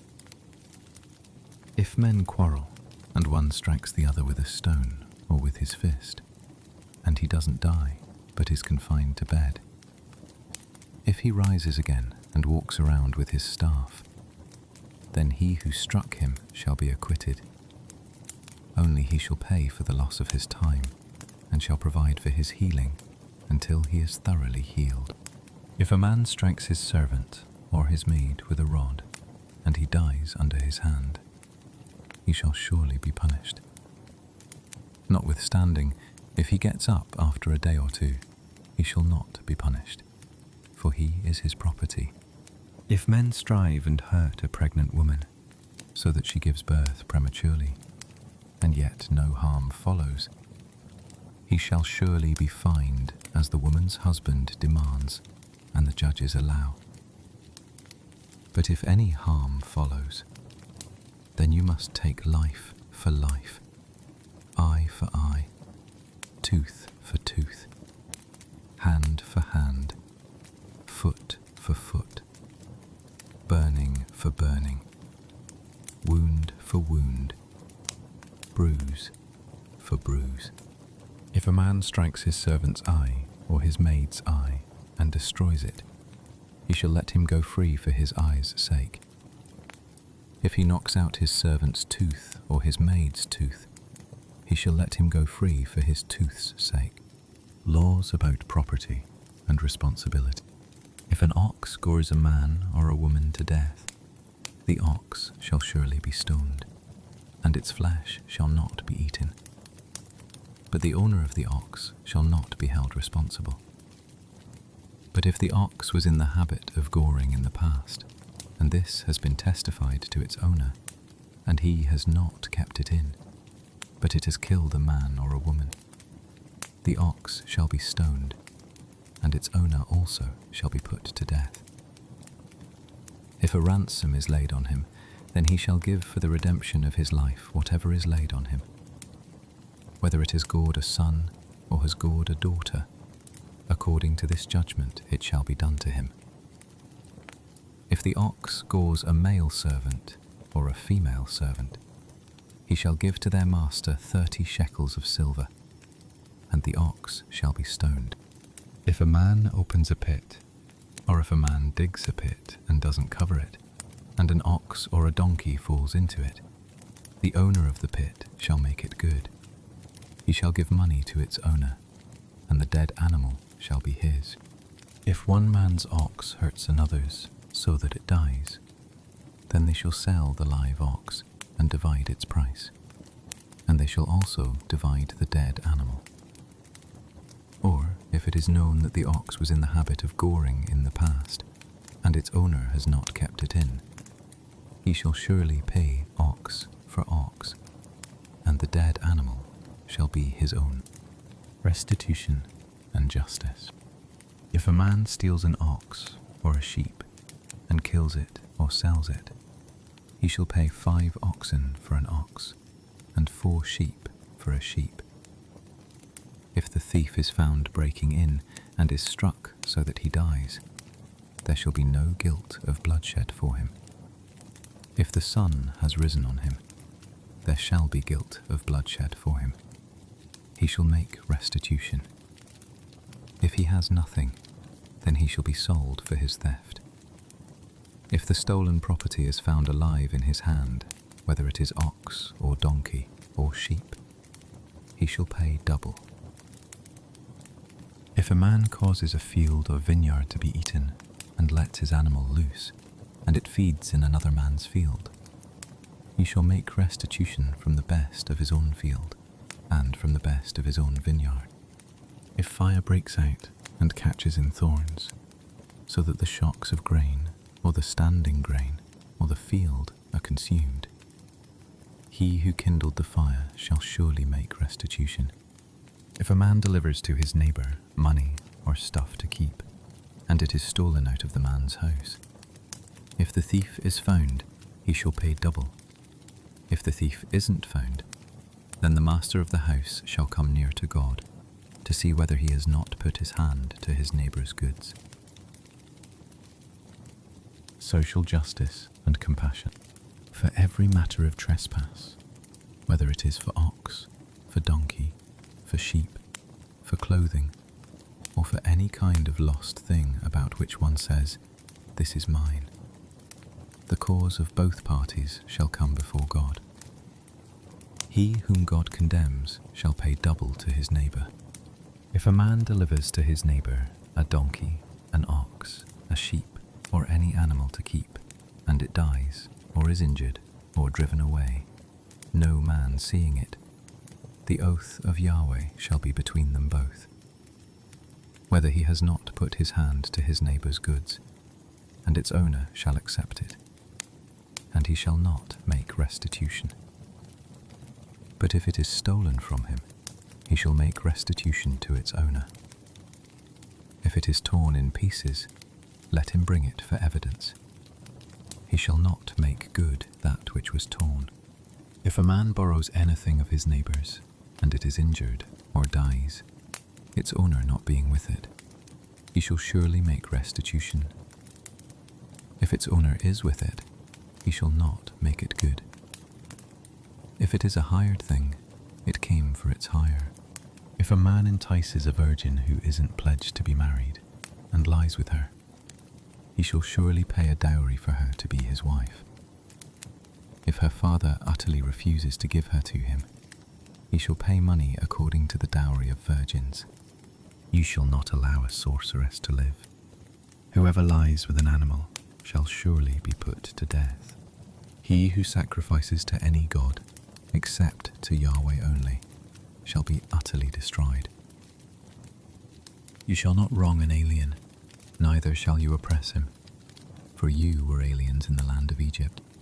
You shall not take advantage of any widow or fatherless child. If you take advantage of them at all, and they cry at all to me, I will surely hear their cry, and my wrath will grow hot, and I will kill you with the sword. And your wives shall be widows, and your children fatherless. If you lend money to any of my people with you who is poor, you shall not be to him as a creditor. You shall not charge him interest. If you take your neighbour's garment as collateral, you shall restore it to him before the sun goes down, for that is his only covering. It is his garment for his skin. What would he sleep in? It shall happen when he cries to me that I will hear, for I am gracious. You shall not blaspheme God, nor curse a ruler of your people. You shall not delay to offer from your harvest, and from the outflow of your presses. You shall give me the firstborn of your sons. You shall do likewise with your cattle and with your sheep. 7 days it shall be with its mother. On the 8th day you shall give it to me. You shall be holy men to me. Therefore you shall not eat any meat that is torn by animals in the field. You shall cast it to the dogs. Integrity and justice. You shall not spread a false report. Don't join your hand with the wicked to be a malicious witness. You shall not follow a crowd to do evil. Neither shall you testify in court to side with a multitude to pervert justice. Neither shall you favour a poor man in his cause. If you meet your enemy's ox or his donkey going astray, you shall surely bring it back to him again. If you see the donkey of him who hates you lying under its burden, and would refrain from helping him, you shall surely help him with it.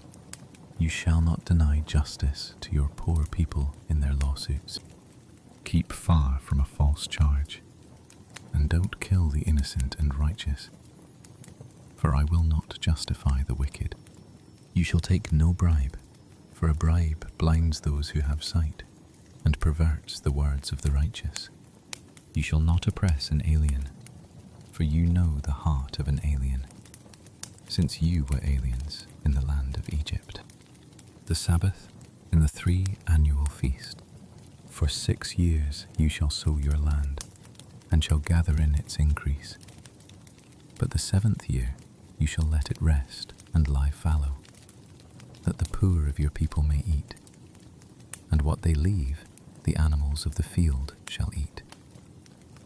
In the same way you shall deal with your vineyard and with your olive grove. 6 days you shall do your work, and on the 7th day you shall rest, that your ox and your donkey may have rest, and the son of your servant girl and the alien may be refreshed. Be careful to do all things that I have said to you, and don't invoke the name of other gods, nor let them be heard out of your mouth. You shall observe a feast to me 3 times a year. You shall observe the feast of unleavened bread. 7 days you shall eat unleavened bread, as I commanded you, at the appointed time in the month Abib, for in it you came out of Egypt. No one shall appear before me empty. And the feast of harvest, the first fruits of your labours which you sow in the field, and the feast of ingathering at the end of the year, when you gather in your labours out of the field. 3 times in the year all your males shall appear before the Lord Yahweh. You shall not offer the blood of my sacrifice with leavened bread. Neither shall the fat of my feast remain all night until the morning. The first of the first fruits of your ground you shall bring into the house of Yahweh your God. You shall not boil a young goat in its mother's milk. The angel and the promise of conquest. Behold, I send an angel before you to keep you by the way and to bring you into the place which I have prepared. Pay attention to him and listen to his voice. Don't provoke him, for he will not pardon your disobedience, for my name is in him. But if you shall indeed listen to his voice and do all that I speak, then I will be an enemy to your enemies and an adversary to your adversaries. For my angel shall go before you and bring you in to the Amorite, the Hittite, the Perizzite, the Canaanite, the Hivite, and the Jebusite, and I will cut them off. You shall not bow down to their gods, nor serve them, nor follow their practices, but you shall utterly overthrow them and demolish their pillars. You shall serve Yahweh your God, and he will bless your bread and your water, and I will take sickness away from among you. No one will miscarry or be barren in your land. I will fulfill the number of your days. I will send my terror before you, and will confuse all the people to whom you come, and I will make all your enemies turn their backs to you. I will send the hornet before you, which will drive out the Hivite, the Canaanite, and the Hittite from before you. I will not drive them out from before you in 1 year, lest the land become desolate, and the animals of the field multiply against you. Little by little I will drive them out from before you, until you have increased and inherit the land. I will set your border from the Red Sea even to the Sea of the Philistines, and from the wilderness to the river. For I will deliver the inhabitants of the land into your hand, and you shall drive them out before you. You shall make no covenant with them, nor with their gods.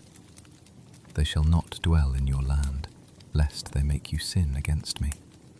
For if you serve their gods, it will surely be a snare to you. The covenant confirmed. He said to Moses, "Come up to Yahweh, you and Aaron, Nadab and Abihu, and 70 of the elders of Israel, and worship from a distance. Moses alone shall come near to Yahweh, but they shall not come near. The people shall not go up with him." Moses came and told the people all Yahweh's words, and all the ordinances.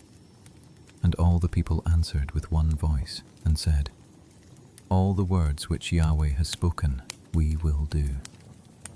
Moses wrote all Yahweh's words, and rose up early in the morning, and built an altar under the mountain, and 12 pillars for the 12 tribes of Israel. He sent young men of the children of Israel, who offered burnt offerings, and sacrificed peace offerings of cattle to Yahweh. Moses took half of the blood, and put it in basins, and half of the blood he sprinkled on the altar. He took the book of the covenant, and read it in the hearing of the people. And they said, "All that Yahweh has spoken we will do, and be obedient."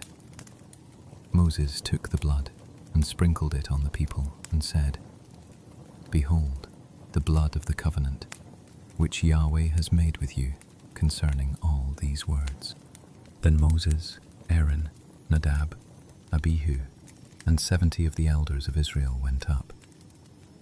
They saw the God of Israel.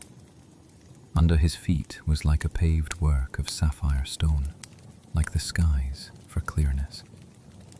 He didn't lay his hand on the nobles of the children of Israel. They saw God and ate and drank. Yahweh said to Moses, "Come up to me on the mountain and stay here, and I will give you the stone tablets with the law and the commandment which I have written for their instruction." Moses rose up with Joshua his servant, and Moses went up onto God's mountain. He said to the elders, "Wait here for us until we come again to you. Behold, Aaron and Hur are with you. Whoever has a legal matter, let him come to them." Moses went up in the mountain, and the cloud covered the mountain. Yahweh's glory settled on Mount Sinai, and the cloud covered it 6 days. On the 7th day, he called to Moses out of the middle of the cloud. The appearance of Yahweh's glory was like devouring fire on the top of the mountain in the eyes of the children of Israel. Moses entered into the middle of the cloud and went up on the mountain, and Moses was on the mountain 40 days and 40 nights. Offerings for the sanctuary. Yahweh spoke to Moses, saying, "Speak to the children of Israel, that they take an offering for me. From everyone whose heart makes him willing, you shall take my offering. This is the offering which you shall take from them: gold, silver, brass, blue, purple, scarlet, fine linen, goat's hair, ram's skins dyed red, sea-cow hides, acacia wood, oil for the light, spices for the anointing oil and for the sweet incense, onyx stones, and stones to be set for the ephod and for the breastplate. Let them make me a sanctuary, that I may dwell among them. According to all that I show you, the pattern of the tabernacle, and the pattern of all its furnishings, even so you shall make it, the ark of the covenant. They shall make an ark of acacia wood. Its length shall be 2.5 cubits, its width 1.5 cubits, and its height 1.5 cubits. You shall overlay it with pure gold. Inside and outside you shall overlay it, and shall make a gold moulding around it. You shall cast 4 rings of gold for it, and put them in its 4 feet. 2 rings shall be on its one side, and 2 rings on its other side.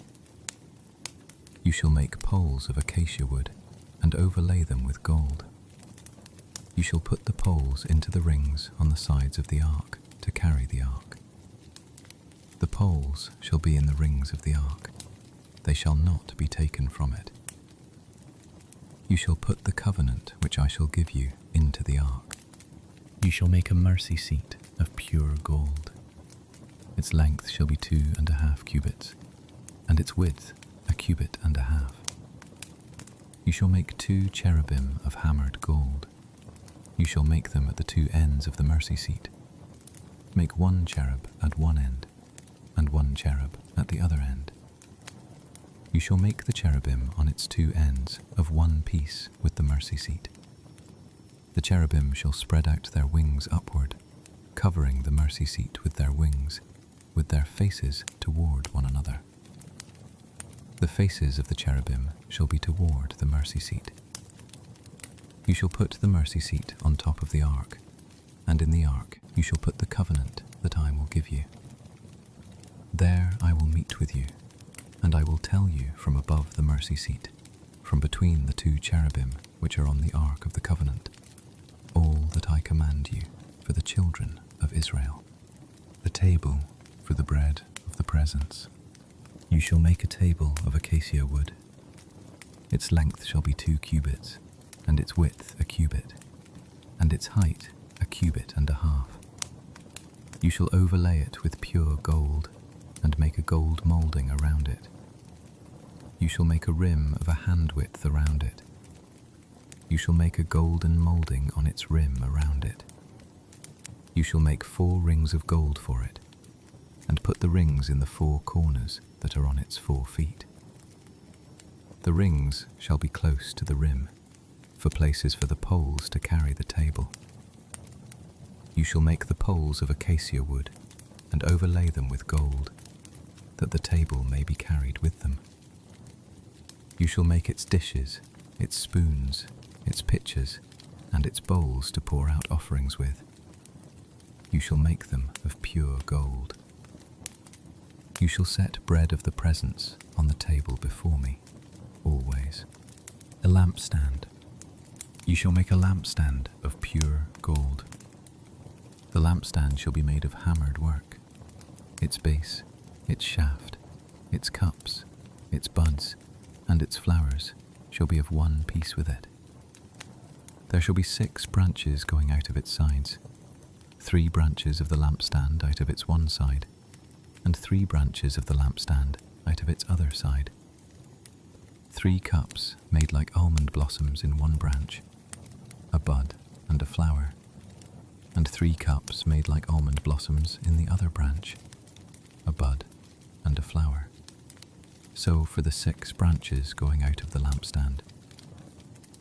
In the lampstand, 4 cups made like almond blossoms, its buds and its flowers, and a bud under 2 branches of one piece with it, and a bud under 2 branches of one piece with it, and a bud under 2 branches of one piece with it, for the 6 branches going out of the lampstand. Their buds and their branches shall be of one piece with it, all of it one beaten work of pure gold. You shall make its lamps 7, and they shall light its lamps to give light to the space in front of it. Its snuffers and its snuff dishes shall be of pure gold. It shall be made of a talent of pure gold, with all these accessories. See that you make them after their pattern, which has been shown to you on the mountain. The Tabernacle. Moreover, you shall make the tabernacle with 10 curtains. You shall make them of fine twined linen, and blue, purple, and scarlet, with cherubim. The work of the skillful workman you shall make them. The length of each curtain shall be 28 cubits, and the width of each curtain 4 cubits. All the curtains shall have one measure. 5 curtains shall be coupled together to one another, and the other 5 curtains shall be coupled one to another. You shall make loops of blue on the edge of the one curtain, from the selvage in the coupling. And likewise, you shall make in the edge of the curtain that is outmost in the second coupling. You shall make 50 loops in the one curtain, and you shall make 50 loops in the edge of the curtain that is in the second coupling. The loops shall be opposite one to another. You shall make 50 clasps of gold, and couple the curtains one to another with the clasps, and the tabernacle shall be a unit. The coverings and framework. You shall make curtains of goat's hair for a covering over the tabernacle. You shall make them 11 curtains. The length of each curtain shall be 30 cubits, and the width of each curtain 4 cubits. The 11 curtains shall have one measure. You shall couple 5 curtains by themselves, and 6 curtains by themselves, and shall double over the 6th curtain in the forefront of the tent. You shall make 50 loops on the edge of the one curtain that is outmost in the coupling, and 50 loops on the edge of the curtain which couples the second. You shall make 50 clasps of brass, and put the clasps into the loops, and couple the tent together, that it may be one. The overhanging part that remains of the curtains of the tent, the half curtain that remains, shall hang over the back of the tabernacle. The cubit on the one side, and the cubit on the other side, of that which remains in the length of the curtains of the tent, shall hang over the sides of the tabernacle on this side and on that side, to cover it. You shall make a covering for the tent of ram skins dyed red, and a covering of sea-cow hides above. You shall make the boards for the tabernacle of acacia wood standing up. 10 cubits shall be the length of a board, and a cubit and a half the width of each board.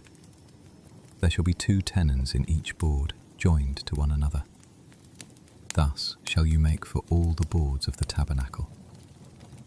You shall make the boards for the tabernacle, 20 boards for the south side southward. You shall make 40 sockets of silver under the 20 boards, 2 sockets under one board for its 2 tenons, and 2 sockets under another board for its 2 tenons. For the second side of the tabernacle, on the north side, 20 boards and their 40 sockets of silver, 2 sockets under one board and 2 sockets under another board. For the far part of the tabernacle westward, you shall make 6 boards. You shall make 2 boards for the corners of the tabernacle in the far part. They shall be double beneath, and in the same way they shall be whole to its top to one ring. Thus shall it be for both of them. They shall be for the 2 corners. There shall be 8 boards, and their sockets of silver, 16 sockets, 2 sockets under one board, and 2 sockets under another board. You shall make bars of acacia wood, 5 for the boards of the one side of the tabernacle, and 5 bars for the boards of the other side of the tabernacle, and 5 bars for the boards of the side of the tabernacle, for the far part westward. The middle bar in the middle of the boards shall pass through from end to end. You shall overlay the boards with gold, and make their rings of gold for places for the bars. You shall overlay the bars with gold. You shall set up the tabernacle according to the way that it was shown to you on the mountain, the veil and the altar of burnt offering. You shall make a veil of blue, purple, scarlet and fine twined linen with cherubim. The work of the skillful workman shall it be made. You shall hang it on 4 pillars of acacia overlaid with gold. Their hooks shall be of gold, on 4 sockets of silver. You shall hang up the veil under the clasps, and shall bring the ark of the covenant in there within the veil.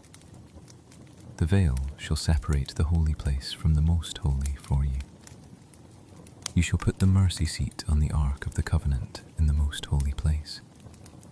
You shall set the table outside the veil, and the lampstand opposite the table on the side of the tabernacle toward the south. You shall put the table on the north side. You shall make a screen for the door of the tent, of blue, purple, scarlet, and fine twined linen, the work of the embroiderer. You shall make 5 pillars of acacia for it, and overlay them with gold. Their hooks shall be of gold. You shall cast 5 sockets of brass for them. You shall make the altar of acacia wood, 5 cubits long and 5 cubits wide. The altar shall be square, and its height shall be 3 cubits. You shall make its horns on its 4 corners. Its horns shall be of one piece with it. You shall overlay it with brass. You shall make its pots to take away its ashes, and its shovels, and its basins, and its meat hooks, and its fire pans. You shall make all its vessels of brass. You shall make for it a grating of network of brass. On the net you shall make 4 bronze rings in its 4 corners. You shall put it under the ledge around the altar beneath, that the net may reach halfway up the altar. You shall make poles for the altar, poles of acacia wood, and overlay them with brass.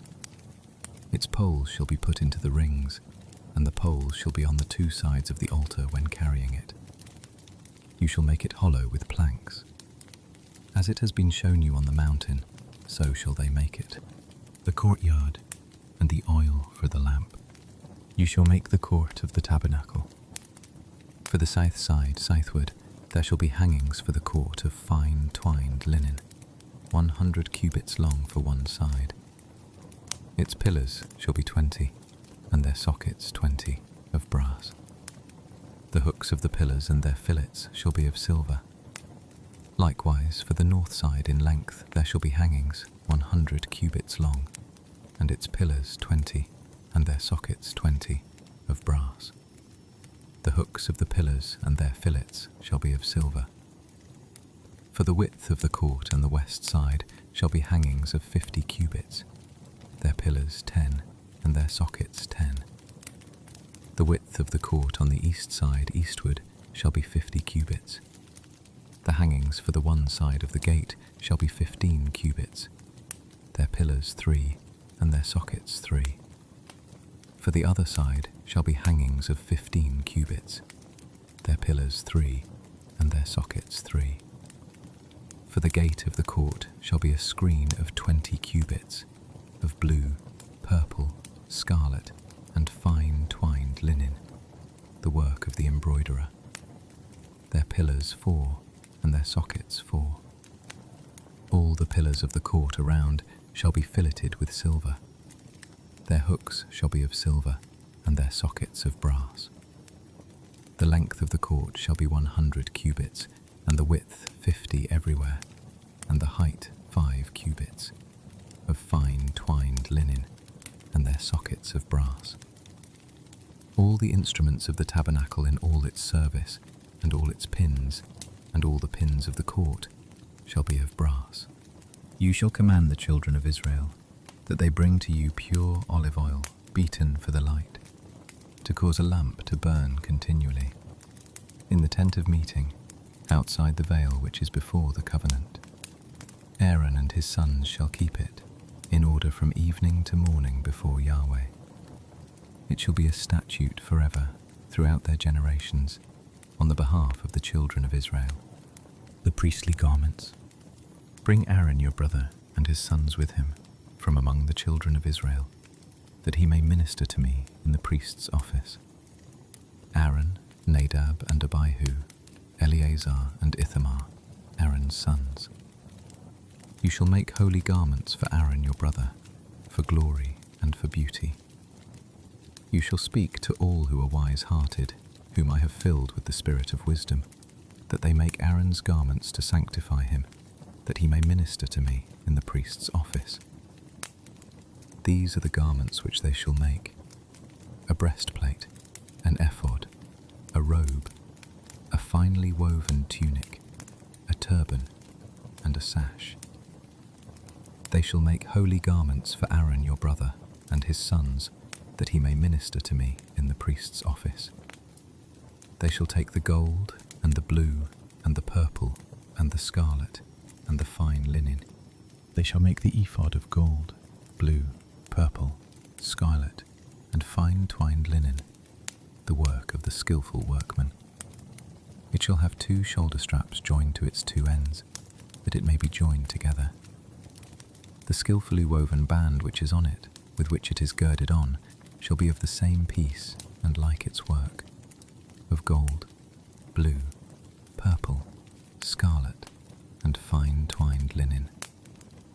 You shall take 2 onyx stones, and engrave on them the names of the children of Israel, 6 of their names on the one stone, and the names of the 6 that remain on the other stone, according to their birth. With the work of an engraver in stone, like the engravings of a signet, you shall engrave the 2 stones, according to the names of the children of Israel.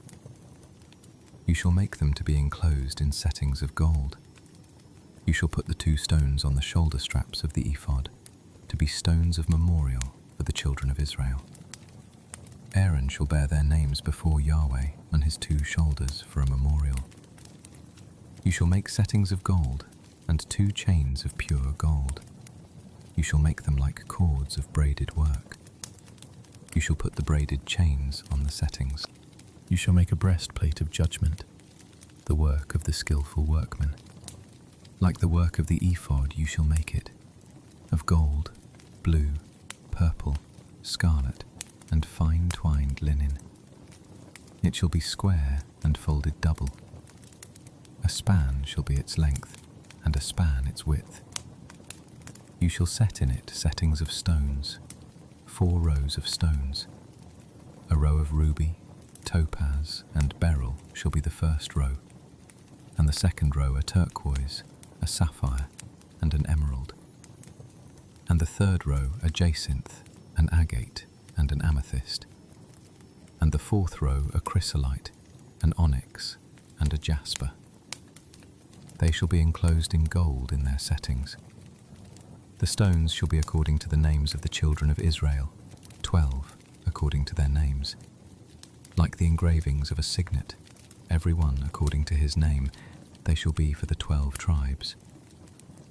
You shall make on the breastplate chains like cords, of braided work of pure gold.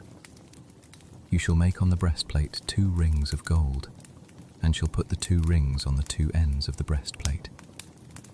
You shall put the 2 braided chains of gold in the 2 rings at the ends of the breastplate. The other 2 ends of the 2 braided chains you shall put on the 2 settings, and put them on the shoulder straps of the ephod in its front. You shall make 2 rings of gold, and you shall put them on the 2 ends of the breastplate, on its edge which is toward the side of the ephod inward. You shall make 2 rings of gold, and shall put them on the 2 shoulder straps of the ephod underneath, in its front, close by its coupling, above the skillfully woven band of the ephod. They shall bind the breastplate by its rings to the rings of the ephod with a lace of blue, that it may be on the skillfully woven band of the ephod, and that the breastplate not be loosened from the ephod. Aaron shall bear the names of the children of Israel in the breastplate of judgment on his heart, when he goes into the holy place, for a memorial before Yahweh continually. You shall put in the breastplate of judgment the Urim and the Thummim, and they shall be on Aaron's heart when he goes in before Yahweh. Aaron shall bear the judgment of the children of Israel on his heart before Yahweh continually. You shall make the robe of the ephod all of blue. It shall have a hole for the head in its middle. It shall have a binding of woven work around its hole, like the hole of a coat of mail, that it not be torn. On its hem you shall make pomegranates of blue, purple, and scarlet, all around its hem, and bells of gold between and around them, a golden bell and a pomegranate, a golden bell and a pomegranate, on the hem of the robe all around. It shall be on Aaron to minister. Its sound shall be heard when he goes into the holy place before Yahweh, and when he comes out, that he not die. You shall make a plate of pure gold, and engrave on it, like the engravings of a signet, holy to Yahweh. You shall put it on a lace of blue, and it shall be on the turban. It shall be on the front of the turban. It shall be on Aaron's forehead. And Aaron shall bear the iniquity of the holy things, which the children of Israel shall make holy in all their holy gifts. It shall be always on his forehead, that they may be accepted before Yahweh. You shall weave the tunic in checker work of fine linen, and you shall make a turban of fine linen, and you shall make a sash, the work of the embroiderer. You shall make tunics for Aaron's sons, and you shall make sashes for them. You shall make headbands for them, for glory and for beauty. You shall put them on Aaron your brother, and on his sons with him. You shall anoint them, and consecrate them, and sanctify them, that they may minister to me in the priest's office. You shall make them linen trousers to cover their naked flesh. They shall reach from the waist even to the thighs. They shall be on Aaron and on his sons when they go into the tent of meeting, or when they come near to the altar to minister in the holy place, that they don't bear iniquity and die. It shall be a statute forever to him and to his offspring after him. Consecration of the priests. This is the thing that you shall do to them, to sanctify them, to minister to me in the priest's office. Take 1 young bull and 2 rams without defect, and unleavened bread, and unleavened cakes mixed with oil, and unleavened wafers anointed with oil. You shall make them of fine wheat flour. You shall put them into 1 basket, and bring them in the basket, with the bull and the 2 rams. Aaron and his sons you shall bring to the door of the tent of meeting, and shall wash them with water. You shall take the garments, And put on Aaron the tunic, and the robe of the ephod, and the ephod, and the breastplate, and clothe him with the skillfully woven band of the ephod. You shall set the turban on his head, and put the holy crown on the turban. Then you shall take the anointing oil, and pour it on his head, and anoint him. You shall bring his sons, and put tunics on them. You shall clothe them with sashes, Aaron and his sons, and put headbands on them. They shall have the priesthood by a perpetual statute. You shall consecrate Aaron and his sons. You shall bring the bull before the tent of meeting, and Aaron and his sons shall lay their hands on the head of the bull. You shall kill the bull before Yahweh at the door of the tent of meeting. You shall take of the blood of the bull and put it on the horns of the altar with your finger, and you shall pour out all the blood at the base of the altar. You shall take all the fat that covers the innards, the cover of the liver, the 2 kidneys, and the fat that is on them, and burn them on the altar. But the flesh of the bull, its skin and its dung, you shall burn with fire outside the camp. It is a sin offering. You shall also take the 1 ram, and Aaron and his sons shall lay their hands on the head of the ram. You shall kill the ram, and you shall take its blood and sprinkle it around on the altar. You shall cut the ram into its pieces, and wash its innards and its legs, and put them with its pieces and with its head. You shall burn the whole ram on the altar. It is a burnt offering to Yahweh. It is a pleasant aroma, an offering made by fire to Yahweh. You shall take the other ram, and Aaron and his sons shall lay their hands on the head of the ram.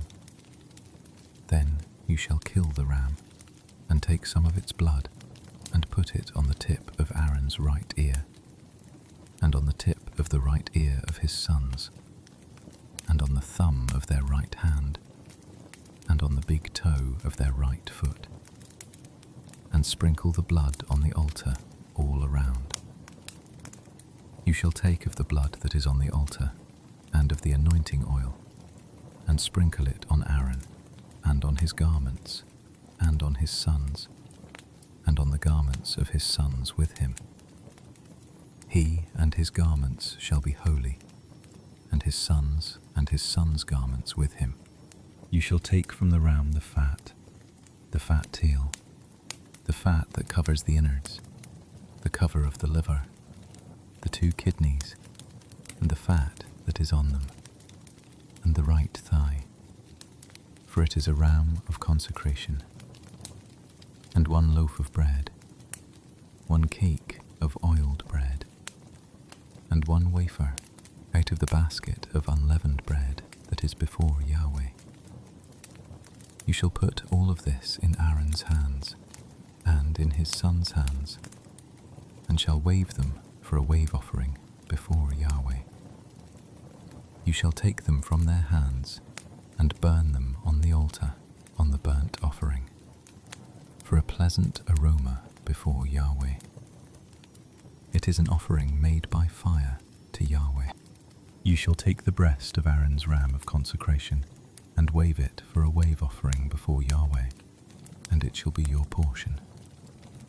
You shall sanctify the breast of the wave offering, and the thigh of the wave offering, which is waved, and which is raised up, of the ram of consecration, even of that which is for Aaron, and of that which is for his sons. It shall be for Aaron and his sons as their portion forever from the children of Israel, for it is a wave offering. It shall be a wave offering from the children of Israel of the sacrifices of their peace offerings, even their wave offering to Yahweh. The holy garments of Aaron shall be for his sons after him, to be anointed in them, and to be consecrated in them. 7 days shall the son who is priest in his place put them on, when he comes into the tent of meeting to minister in the holy place. You shall take the ram of consecration, and boil its flesh in a holy place. Aaron and his sons shall eat the flesh of the ram, and the bread that is in the basket, at the door of the tent of meeting. They shall eat those things with which atonement was made, to consecrate and to sanctify them. But a stranger shall not eat of it, because they are holy.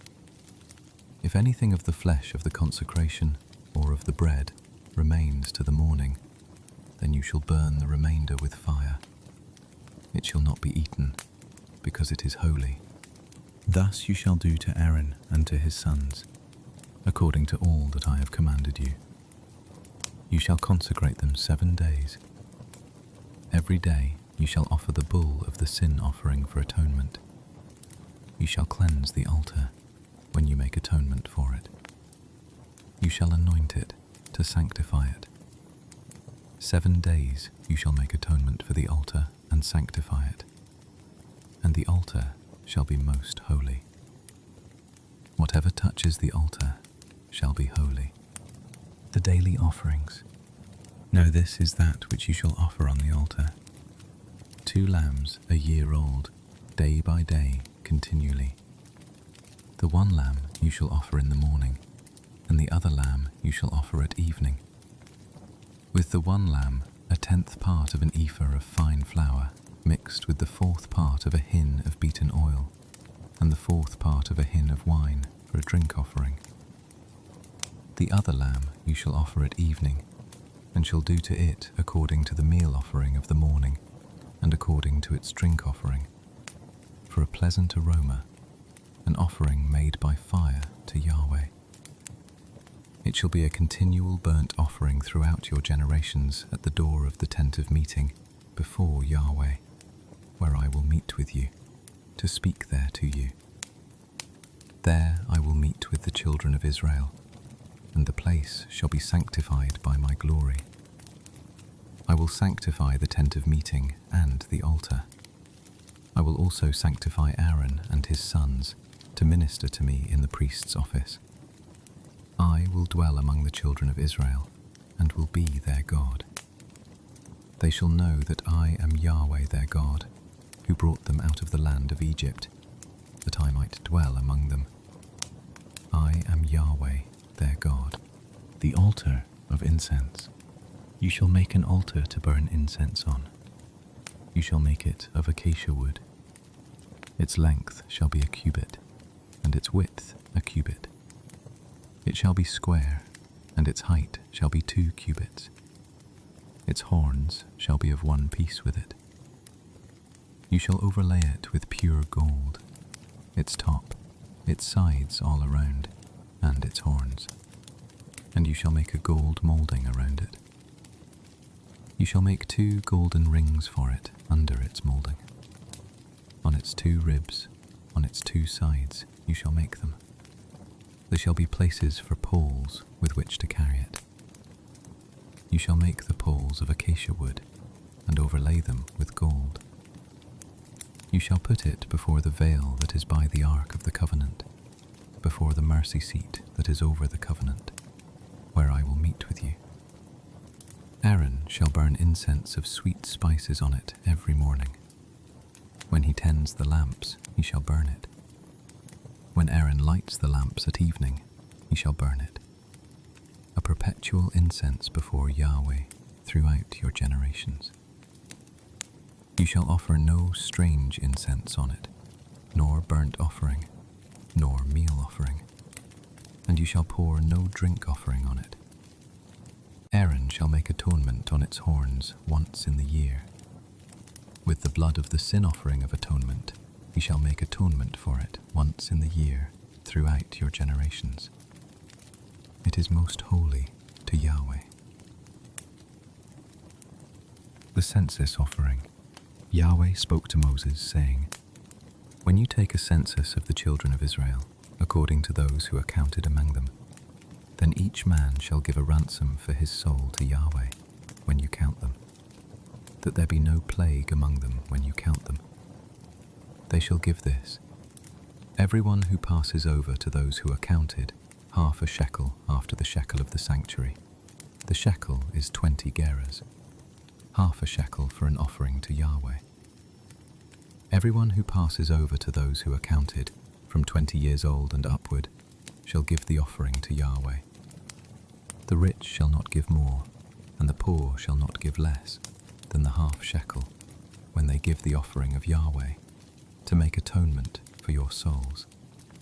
You shall take the atonement money from the children of Israel, and shall appoint it for the service of the tent of meeting, that it may be a memorial for the children of Israel before Yahweh, to make atonement for your souls. The bronze basin. Yahweh spoke to Moses, saying, You shall also make a basin of bronze, and its base of bronze, with which to wash.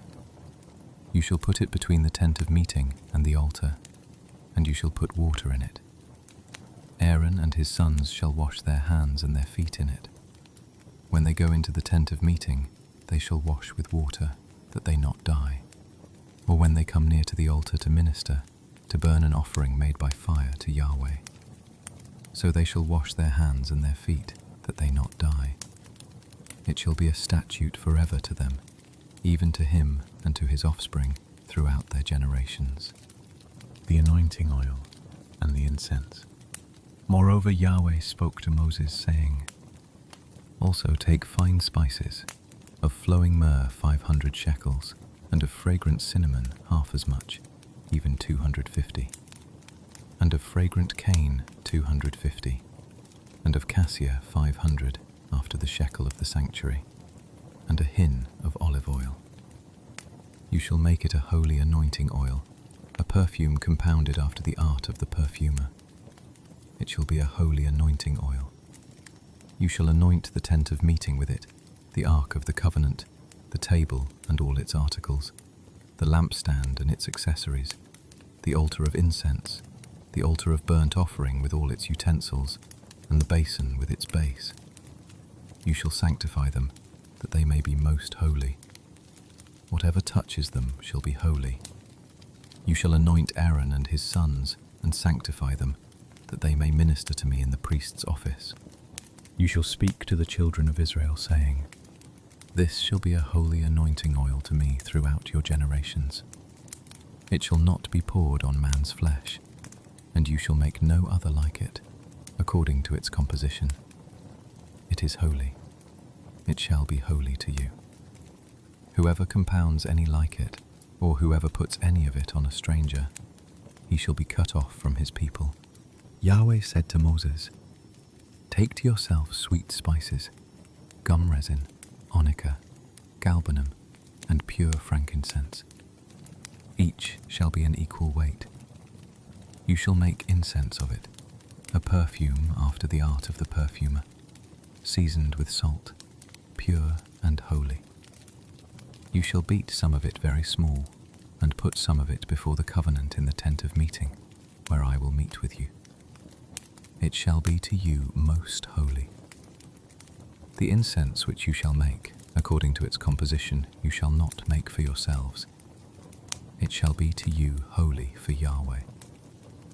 Whoever shall make any like that to smell of it, he shall be cut off from his people. Bezalel and Aholiab. Yahweh spoke to Moses, saying, Behold, I have called by name Bezalel, the son of Uri, the son of Hur, of the tribe of Judah.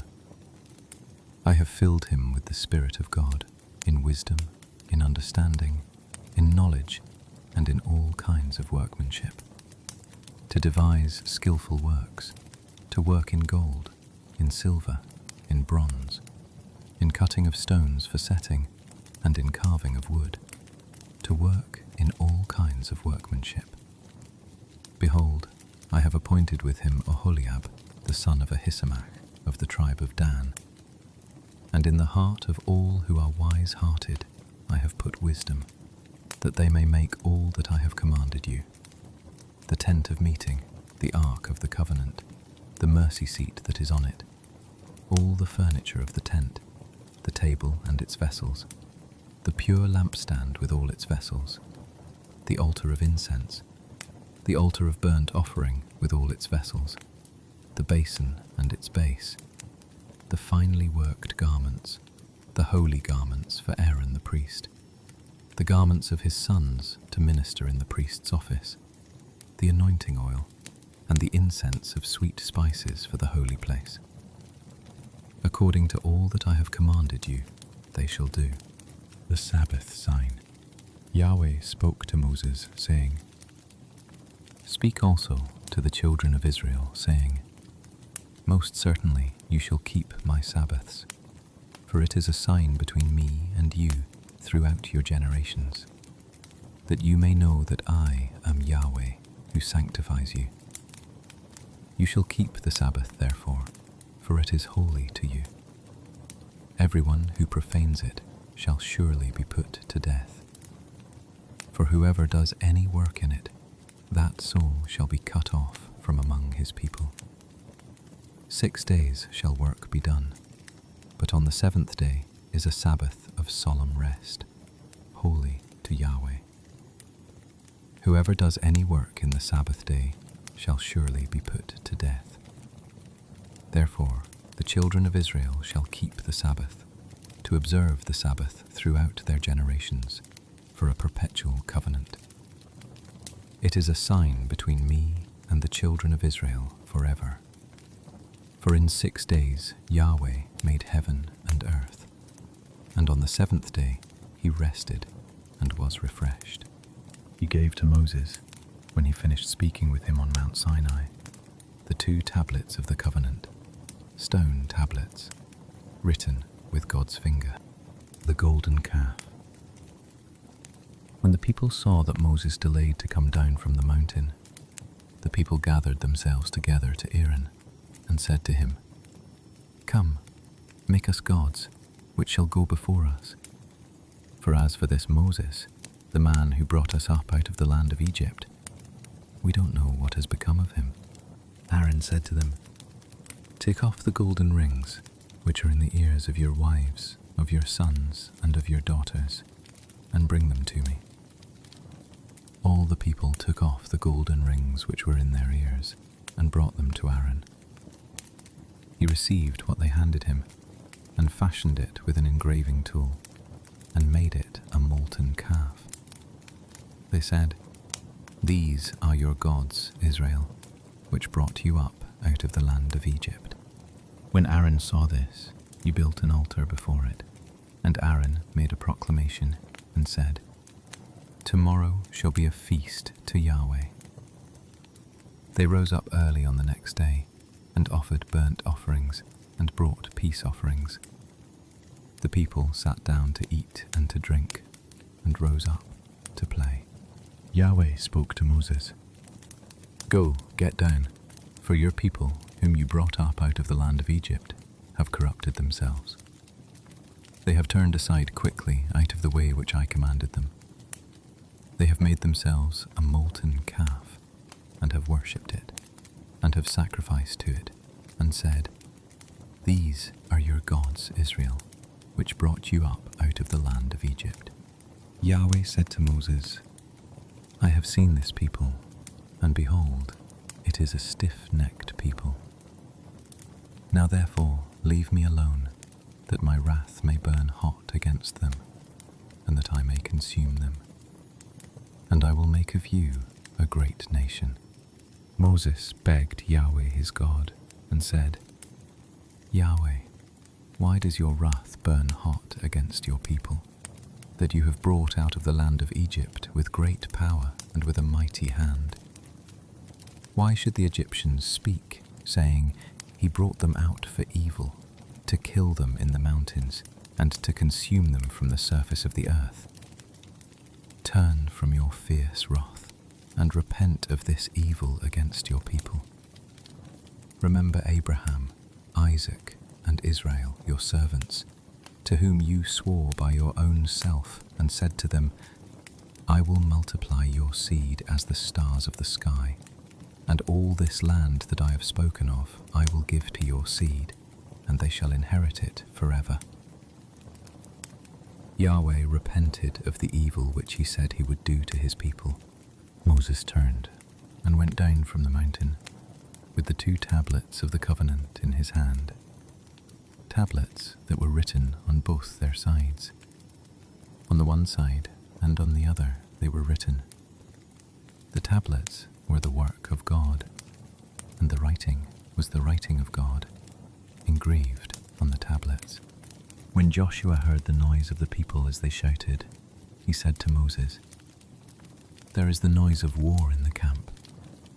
He said, "It is not the voice of those who shout for victory, neither is it the voice of those who cry for being overcome, but the noise of those who sing that I hear." It happened, as soon as he came near to the camp, that he saw the calf and the dancing. Then Moses' anger burned hot, and he threw the tablets out of his hands and broke them beneath the mountain. He took the calf which they had made and burned it with fire and ground it to powder and scattered it on the water and made the children of Israel drink of it. Moses said to Aaron, "What did this people do to you, that you have brought a great sin on them?" Aaron said, "Don't let the anger of my Lord burn hot. You know the people, that they are set on evil. For they said to me, 'Make us gods, which shall go before us.' For as for this Moses, the man who brought us up out of the land of Egypt, we don't know what has become of him." I said to them, "Whoever has any gold, let them take it off." So they gave it to me. Then I threw it into the fire, and this calf came out. When Moses saw that the people had broken loose, for Aaron had let them break loose, for a derision among their enemies, then Moses stood in the gate of the camp and said, "Whoever is on Yahweh's side, come to me." All the sons of Levi gathered themselves together to him. He said to them, "Yahweh, the God of Israel, says, 'Every man put his sword on his thigh, and go back and forth from gate to gate throughout the camp, and every man kill his brother, every man his companion, and every man his neighbor.'" The sons of Levi did according to Moses' word, and about 3,000 men fell of the people that day.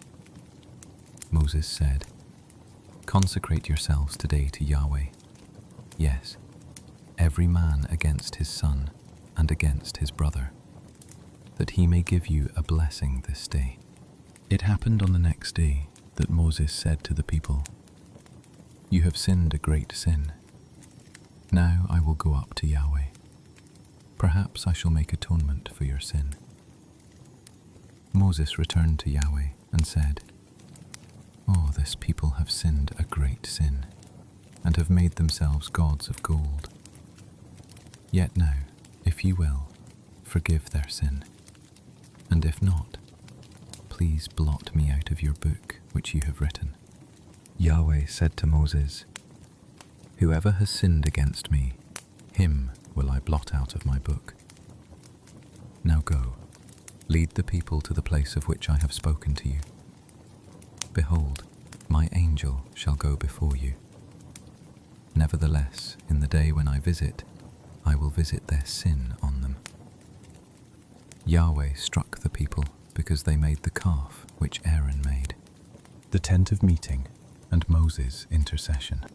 Yahweh spoke to Moses, "Depart, go up from here, you and the people that you have brought up out of the land of Egypt, to the land of which I swore to Abraham, to Isaac, and to Jacob, saying, 'I will give it to your offspring.' I will send an angel before you, and I will drive out the Canaanite, the Amorite, the Hittite, the Perizzite, the Hivite, and the Jebusite. Go up to a land flowing with milk and honey, for I will not go up among you, because you are a stiff-necked people, lest I consume you on the way." When the people heard this evil news, they mourned, and no one put on his jewelry. Yahweh had said to Moses, "Tell the children of Israel, you are a stiff-necked people. If I were to go up among you for one moment, I would consume you. Therefore now, put off your jewelry from you, that I may know what to do to you." The children of Israel stripped themselves of their jewelry from Mount Horeb onward. Now Moses used to take the tent and pitch it outside the camp, far off from the camp, and he called it the tent of meeting. It happened that everyone who sought Yahweh went out to the tent of meeting, which was outside the camp. When Moses went out to the tent, all the people rose up and stood, everyone at his tent door, and watched Moses until he had gone into the tent.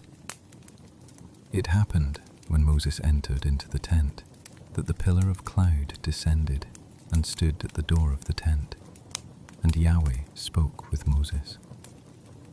All the people saw the pillar of cloud stand at the door of the tent, and all the people rose up and worshipped, everyone at his tent door. Yahweh spoke to Moses face to face, as a man speaks to his friend. He would return into the camp, but his servant Joshua, the son of Nun, a young man, didn't depart out of the tent. Moses said to Yahweh, "Behold, you tell me, bring up this people, and you haven't let me know whom you will send with me. Yet you have said, I know you by name, and you have also found favor in my sight. Now therefore, if I have found favor in your sight, please show me now your way, that I may know you, so that I may find favor in your sight. Consider too that this nation is your people." He said, "My presence will go with you, and I will give you rest." He said to him, "If your presence doesn't go with me, don't carry us up from here. For how would people know that I have found favor in your sight, I and your people?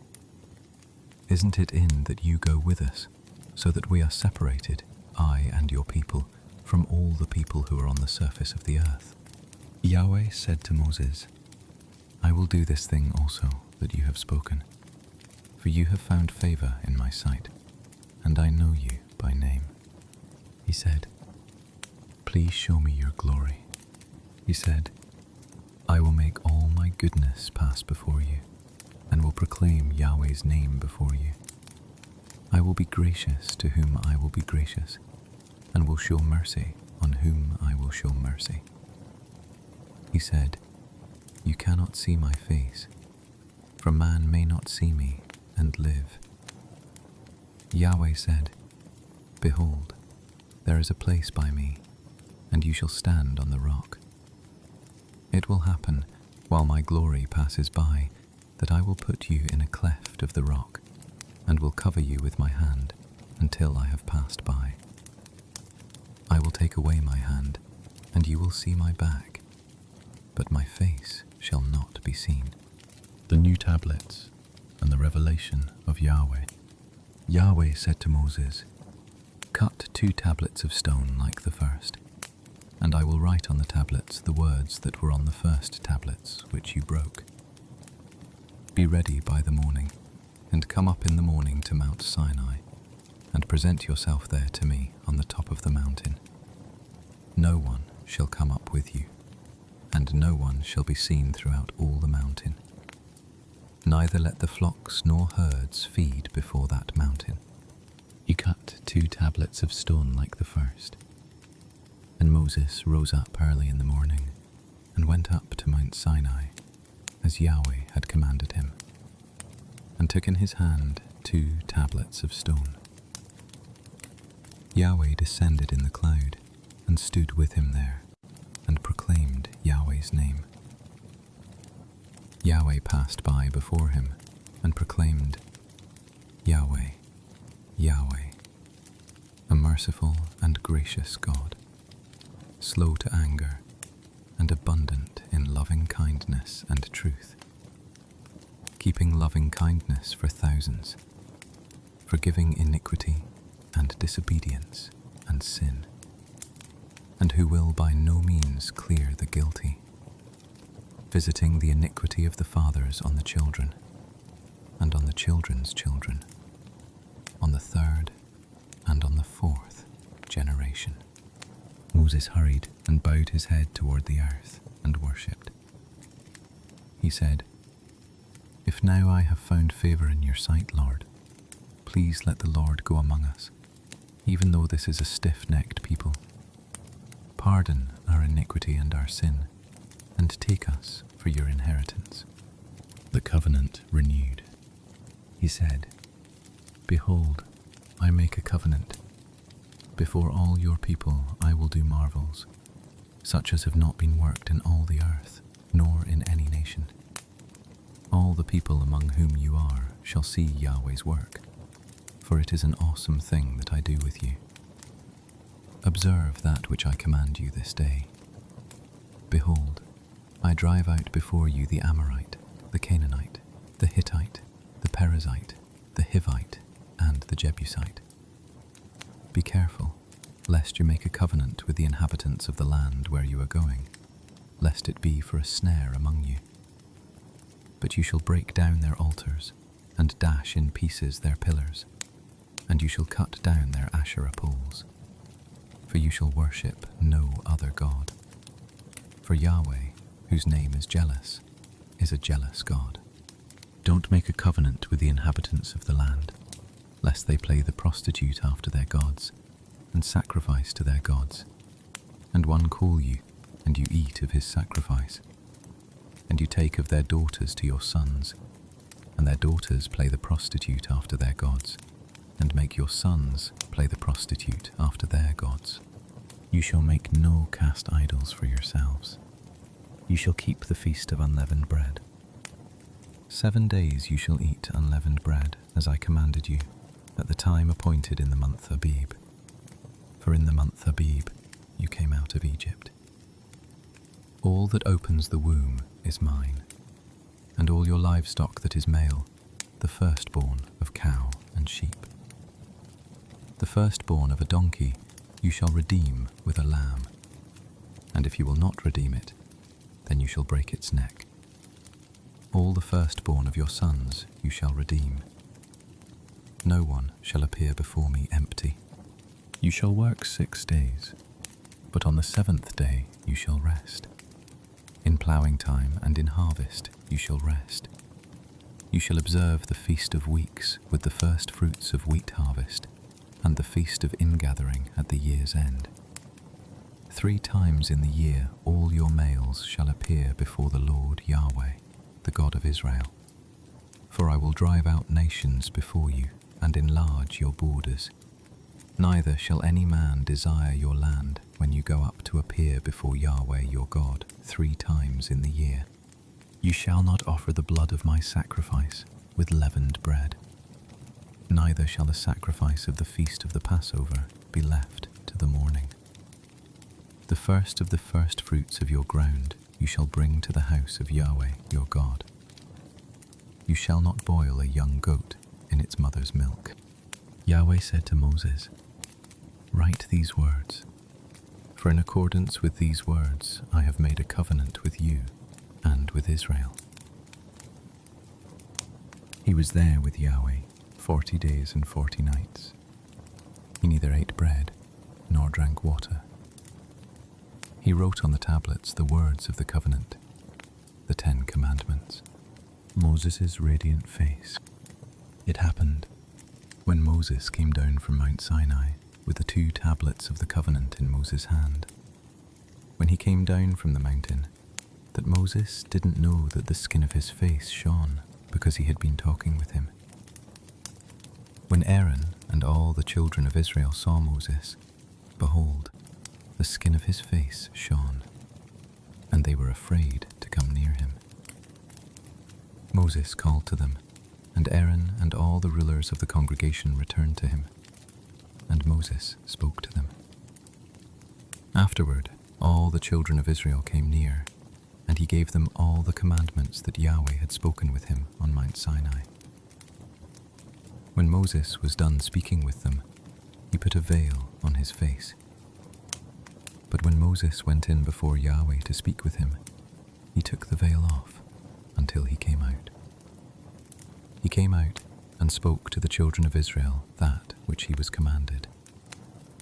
The children of Israel saw Moses' face, that the skin of Moses' face shone. Moses put the veil on his face again until he went in to speak with him. The Sabbath command reaffirmed. Moses assembled all the congregation of the children of Israel and said to them, These are the words which Yahweh has commanded, that you should do them. 6 days' work shall be done, but on the 7th day there shall be to you a holy day, a Sabbath of solemn rest to Yahweh. Whoever does any work in it shall be put to death. You shall kindle no fire throughout your habitations on the Sabbath day. Offerings for the tabernacle. Moses spoke to all the congregation of the children of Israel, saying, This is the thing which Yahweh commanded, saying, Take from among you an offering to Yahweh. Whoever is of a willing heart, let him bring it as Yahweh's offering. Gold, silver, brass, blue, purple, scarlet, fine linen, goat's hair, ram's skins dyed red, sea-cow hides, acacia wood, oil for the light, spices for the anointing oil and for the sweet incense, onyx stones, and stones to be set for the ephod and for the breastplate. Let every wise-hearted man among you come, and make all that Yahweh has commanded: the tabernacle, its outer covering, its roof, its clasps, its boards, its bars, its pillars, and its sockets, the ark and its poles, the mercy seat, the veil of the screen, the table and its poles, and all its vessels, and the showbread, the lampstand also for the light, and its vessels, and its lamps, and the oil for the light, the altar of incense and its poles, the anointing oil and the sweet incense, and the screen for the door at the door of the tabernacle, the altar of burnt offering, with its grating of brass, its poles, and all its vessels, the basin and its base, the hangings of the court, its pillars and their sockets, and the screen for the gate of the court, the pins of the tabernacle, the pins of the court, and their cords, the finely worked garments for ministering in the holy place, the holy garments for Aaron the priest, and the garments of his sons to minister in the priest's office. All the congregation of the children of Israel departed from the presence of Moses. The people bring offerings. They came, everyone whose heart stirred him up, and everyone whom his spirit made willing, and brought Yahweh's offering for the work of the tent of meeting, and for all of its service, and for the holy garments. They came, both men and women, as many as were willing-hearted, and brought brooches, earrings, signet rings, and necklaces, all jewels of gold, even every man who offered an offering of gold to Yahweh. Everyone with whom was found blue, purple, scarlet, fine linen, goat's hair, ram's skins dyed red, sea-cow hides, brought them. Everyone who offered an offering of silver and brass brought Yahweh's offering. Everyone with whom was found acacia wood for any work of the service brought it. All the women who were wise-hearted spun with their hands, and brought that which they had spun, the blue, the purple, the scarlet, and the fine linen. All the women whose heart stirred them up in wisdom spun the goat's hair. The rulers brought the onyx stones, and the stones to be set, for the ephod and for the breastplate, and the spice and the oil for the light, for the anointing oil, and for the sweet incense. The children of Israel brought a free-will offering to Yahweh, every man and woman whose heart made them willing to bring for all the work, which Yahweh had commanded to be made by Moses. Moses said to the children of Israel, Behold, Yahweh has called by name Bezalel, the son of Uri, the son of Hur, of the tribe of Judah. He has filled him with the Spirit of God, in wisdom, in understanding, in knowledge, and in all kinds of workmanship, and to make skillful works, to work in gold, in silver, in brass, in cutting of stones for setting, and in carving of wood, to work in all kinds of skillful workmanship. He has put in his heart that he may teach, both he and Aholiab, the son of Ahisamach, of the tribe of Dan. He has filled them with wisdom of heart, to work all kinds of workmanship, of the engraver, and of the skillful workman, and of the embroiderer in blue, and in purple, in scarlet, and in fine linen, and of the weaver, even of those who do any workmanship, and of those who make skillful works. Bezalel and Aholiab shall work, and every wise-hearted man, in whom Yahweh has put wisdom and understanding, to know how to do all the work for the service of the sanctuary, according to all that Yahweh has commanded. Moses called Bezalel and Aholiab, and every wise-hearted man, in whose heart Yahweh had put wisdom, even everyone whose heart stirred him up to come to the work to do it. They received from Moses all the offering which the children of Israel had brought for the work of the service of the sanctuary, with which to make it. They still brought to him freewill offerings every morning. All the wise men who performed all the work of the sanctuary, each came from his work which he did. They spoke to Moses, saying, "The people bring much more than enough for the service of the work which Yahweh commanded to make."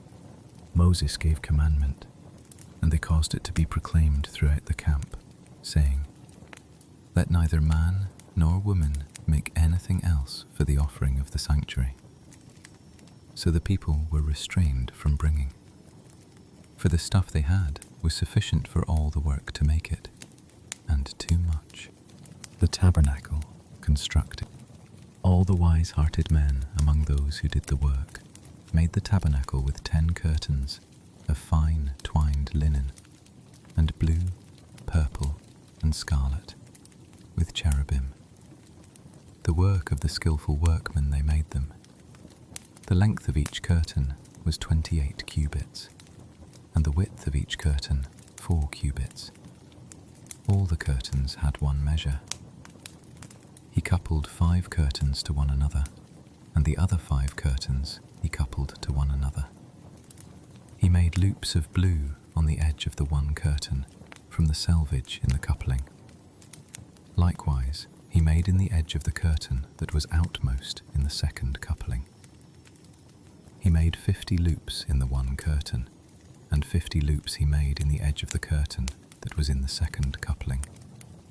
The loops were opposite one to another. He made 50 clasps of gold, and coupled the curtains to one another with the clasps. So the tabernacle was a unit. He made curtains of goat's hair for a covering over the tabernacle. He made them 11 curtains. The length of each curtain was 30 cubits, and 4 cubits the width of each curtain. The 11 curtains had one measure. He coupled 5 curtains by themselves, and 6 curtains by themselves.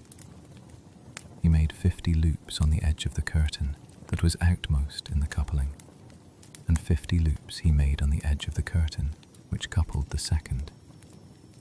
He made 50 clasps of brass to couple the tent together, that it might be a unit. He made a covering for the tent of ram's skins dyed red, and a covering of sea-cow hides above. He made the boards for the tabernacle of acacia wood, standing up. 10 cubits was the length of a board, and 1.5 cubits the width of each board. Each board had 2 tenons, joined one to another. Thus he did for all the boards of the tabernacle. He made the boards for the tabernacle, 20 boards for the south side southward. He made 40 sockets of silver under the 20 boards, 2 sockets under one board for its 2 tenons, and 2 sockets under another board for its 2 tenons. For the second side of the tabernacle, on the north side, he made 20 boards, and there 40 sockets of silver, 2 sockets under one board, and 2 sockets under another board. For the far part of the tabernacle westward, he made 6 boards. He made 2 boards for the corners of the tabernacle in the far part. They were double beneath, and likewise they were whole to its top to one ring. Thus he did to both of them in the 2 corners. There were 8 boards, and their sockets of silver, 16 sockets. 2 sockets under one board and 2 sockets under another board. He made bars of acacia wood, 5 for the boards of the one side of the tabernacle, and 5 bars for the boards of the other side of the tabernacle, and 5 bars for the boards of the tabernacle for the far part westward. He made the middle bar to pass through in the middle of the boards from one end to the other. He overlaid the boards with gold, and made their rings of gold for places for the bars, and overlaid the bars with gold. He made the veil of blue, purple, scarlet, and fine twined linen. With cherubim he made it, the work of the skillful workman. He made 4 pillars of acacia for it, and overlaid them with gold. Their hooks were of gold, and he cast 4 sockets of silver for them. He made a screen for the door of the tent of blue, purple, scarlet, and fine twined linen, the work of the embroiderer, and the 5 pillars of it with their hooks. He overlaid their capitals and their fillets with gold, and their 5 sockets were of brass. The furnishings of the tabernacle. He made the ark of acacia wood. Its length was 2.5 cubits, its width 1.5 cubits, and 1.5 cubits its height. He overlaid it with pure gold inside and outside, and made a gold moulding around it.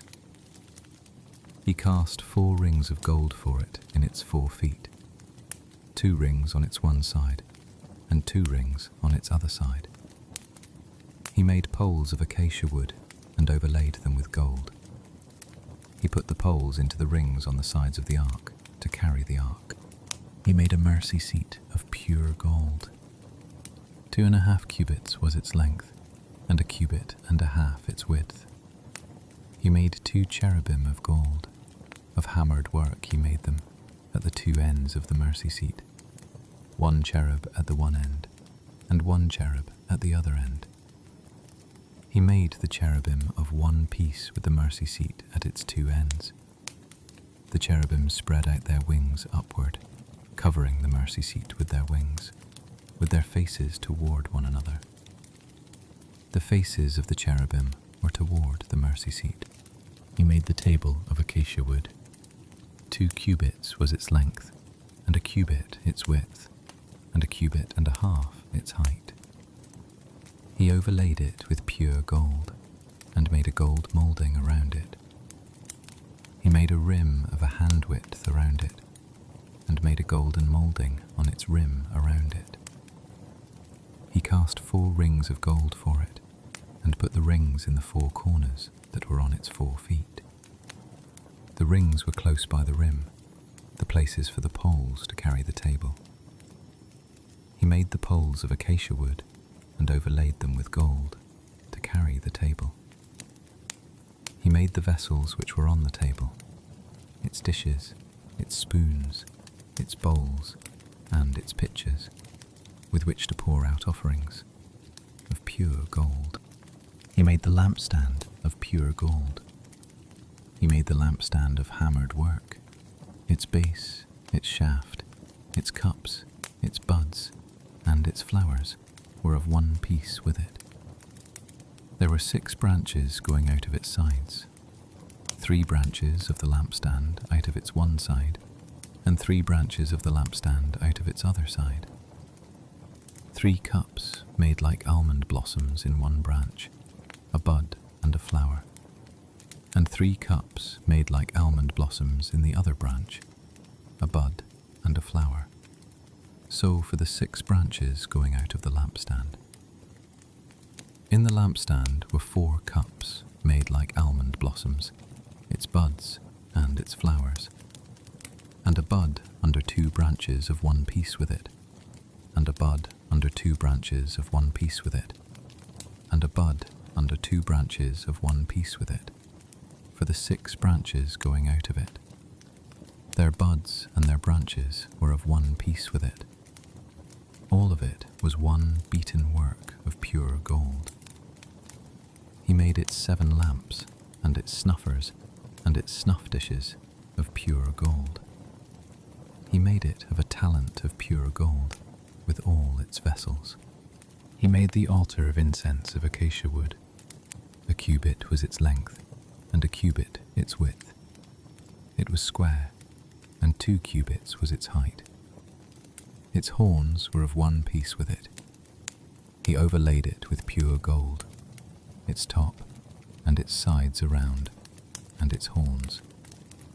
He made a gold moulding around it. He made 2 rings of gold for it under its moulding, on its 2 ribs, on its 2 sides, to be places for poles with which to carry it. He made the poles of acacia wood and overlaid them with gold. He made the holy anointing oil and the pure incense of sweet spices after the art of the perfumer. The altar of burnt offering and the basin. He made the altar of burnt offering of acacia wood. It was square. 5 cubits was its length, and 5 cubits its width, and 3 cubits its height. He made its horns on its 4 corners. Its horns were of one piece with it, and he overlaid it with brass. He made all the vessels of the altar, the pots, the shovels, the basins, the meat hooks, and the fire pans. He made all its vessels of brass. He made for the altar a grating of network of brass under its ledge beneath, reaching halfway up. He cast 4 rings for the 4 ends of the grating of brass, to be places for the poles. He made the poles of acacia wood, and overlaid them with brass. He put the poles into the rings on the sides of the altar, to carry it with them. He made it hollow with planks. He made the basin of brass, and its base of brass, from the mirrors of the serving women who served at the door of the tent of meeting, the courtyard. He made the court. For the south side southward, the hangings of the court were of fine twined linen, 100 cubits. Their pillars were 20, and their sockets 20, of brass. The hooks of the pillars and their fillets were of silver.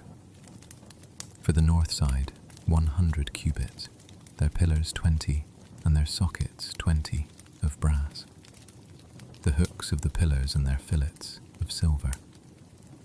For the west side were hangings of 50 cubits, their pillars 10, and their sockets 10.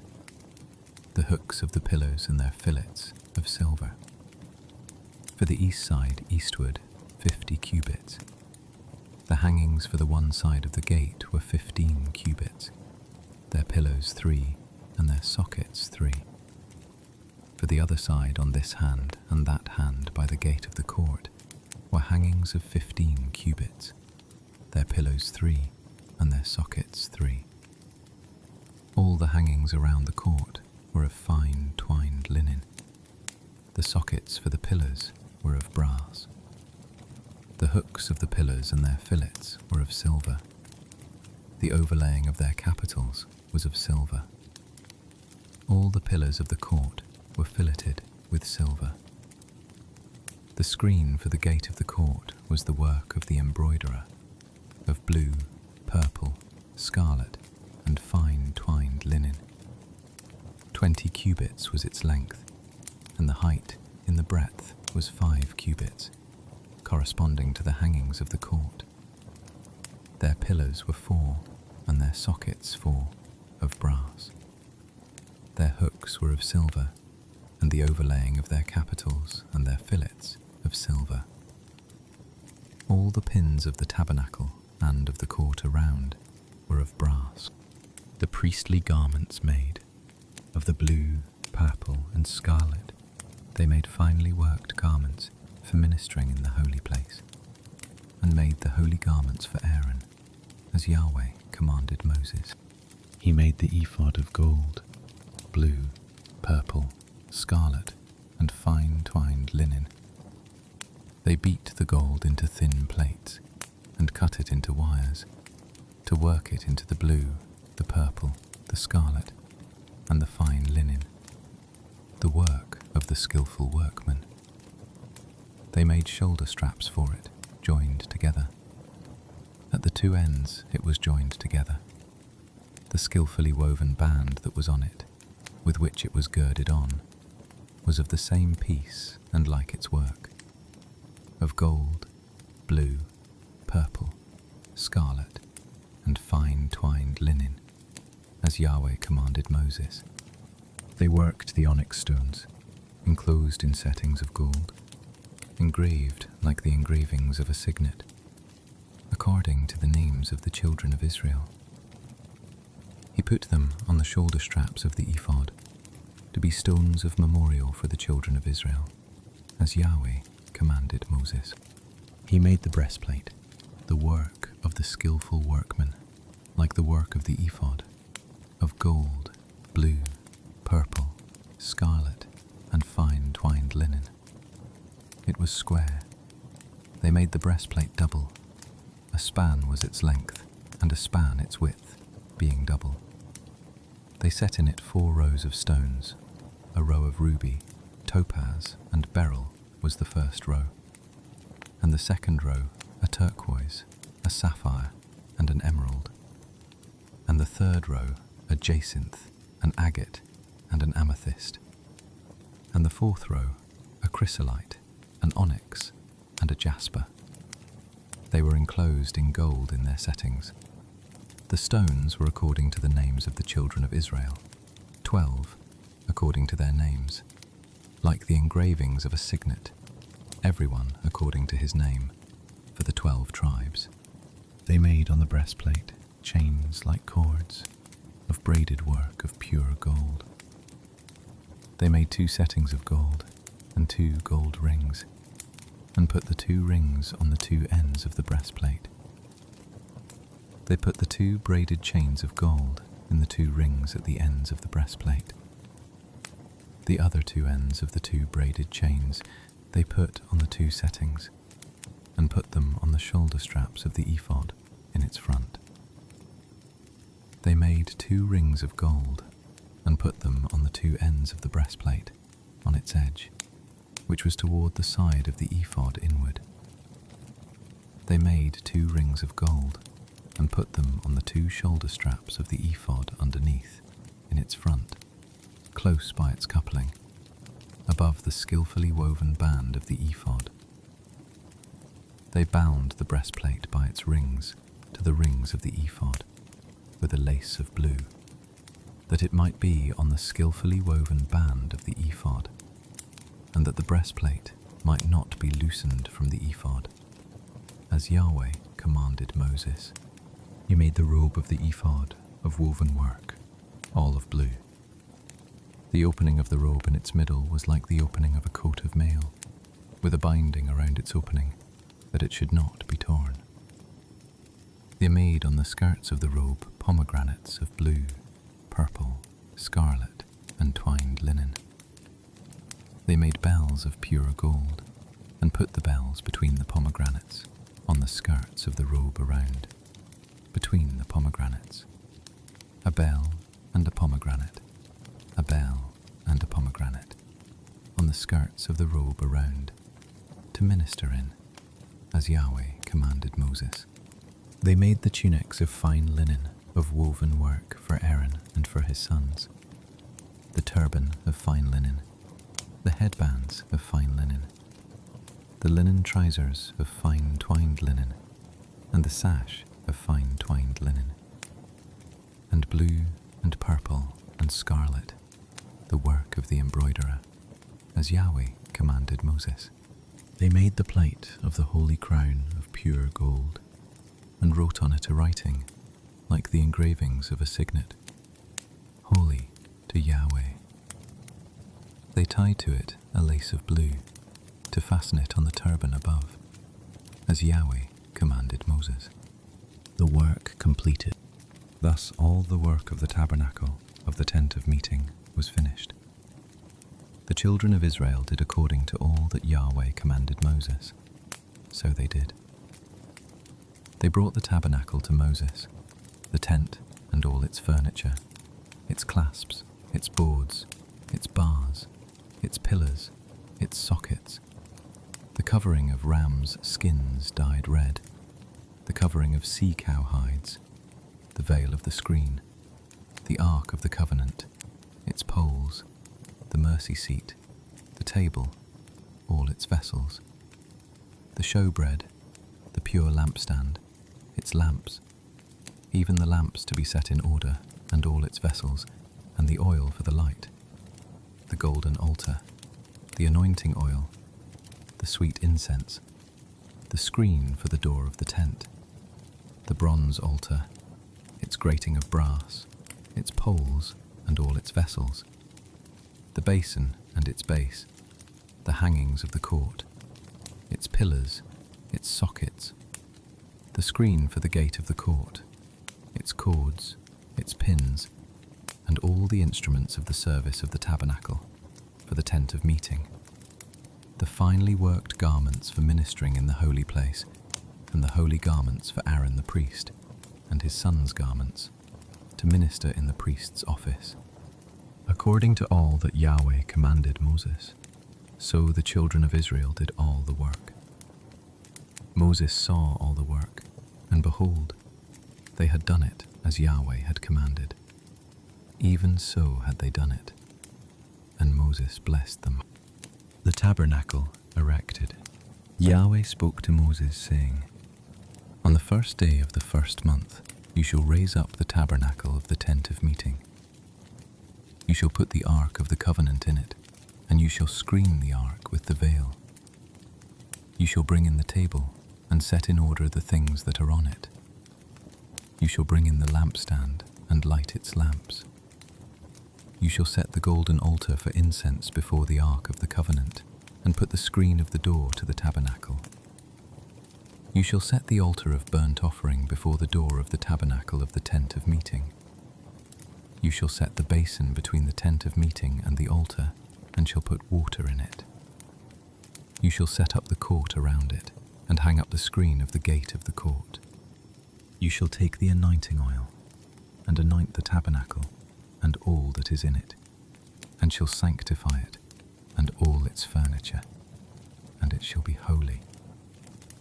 You shall anoint the altar of burnt offering, and all its utensils, and sanctify the altar, and the altar shall be most holy. You shall anoint the basin and its base, and sanctify it. You shall bring Aaron and his sons to the door of the tent of meeting, and shall wash them with water. You shall put on Aaron the holy garments, and you shall anoint him, and sanctify him, that he may minister to me in the priest's office. You shall bring his sons, and put tunics on them. You shall anoint them as you anointed their father, that they may minister to me in the priest's office. Their anointing shall be to them for an everlasting priesthood throughout their generations. Thus Moses did. According to all that Yahweh commanded him, so he did. It happened in the first month, in the second year, on the first day of the month, that the tabernacle was raised up. Moses raised up the tabernacle, and laid its sockets, and set up its boards, and put in its bars, and raised up its pillars.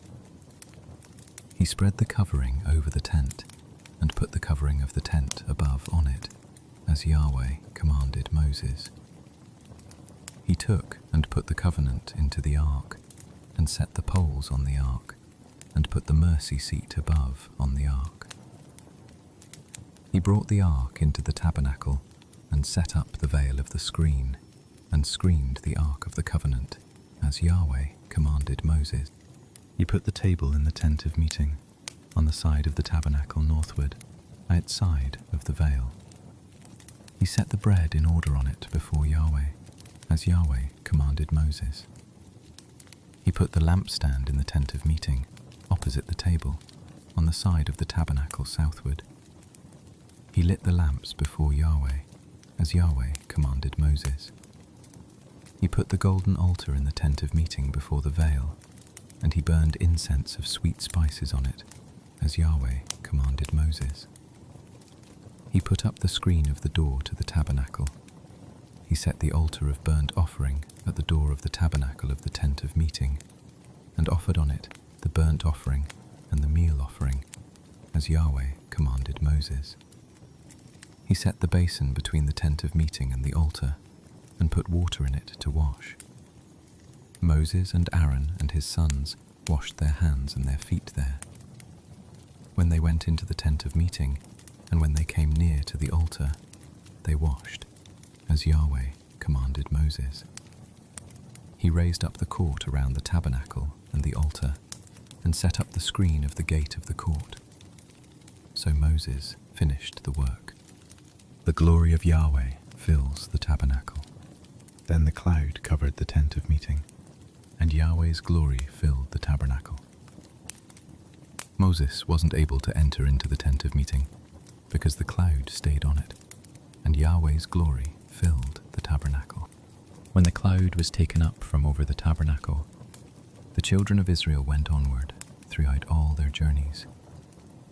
But if the cloud was not taken up, then they didn't travel until the day that it was taken up. For the cloud of Yahweh was on the tabernacle by day, and there was fire in it by night, in the sight of all the house of Israel, throughout all their journeys. Thank you for listening. May these words remain in your heart and guide you in the days ahead.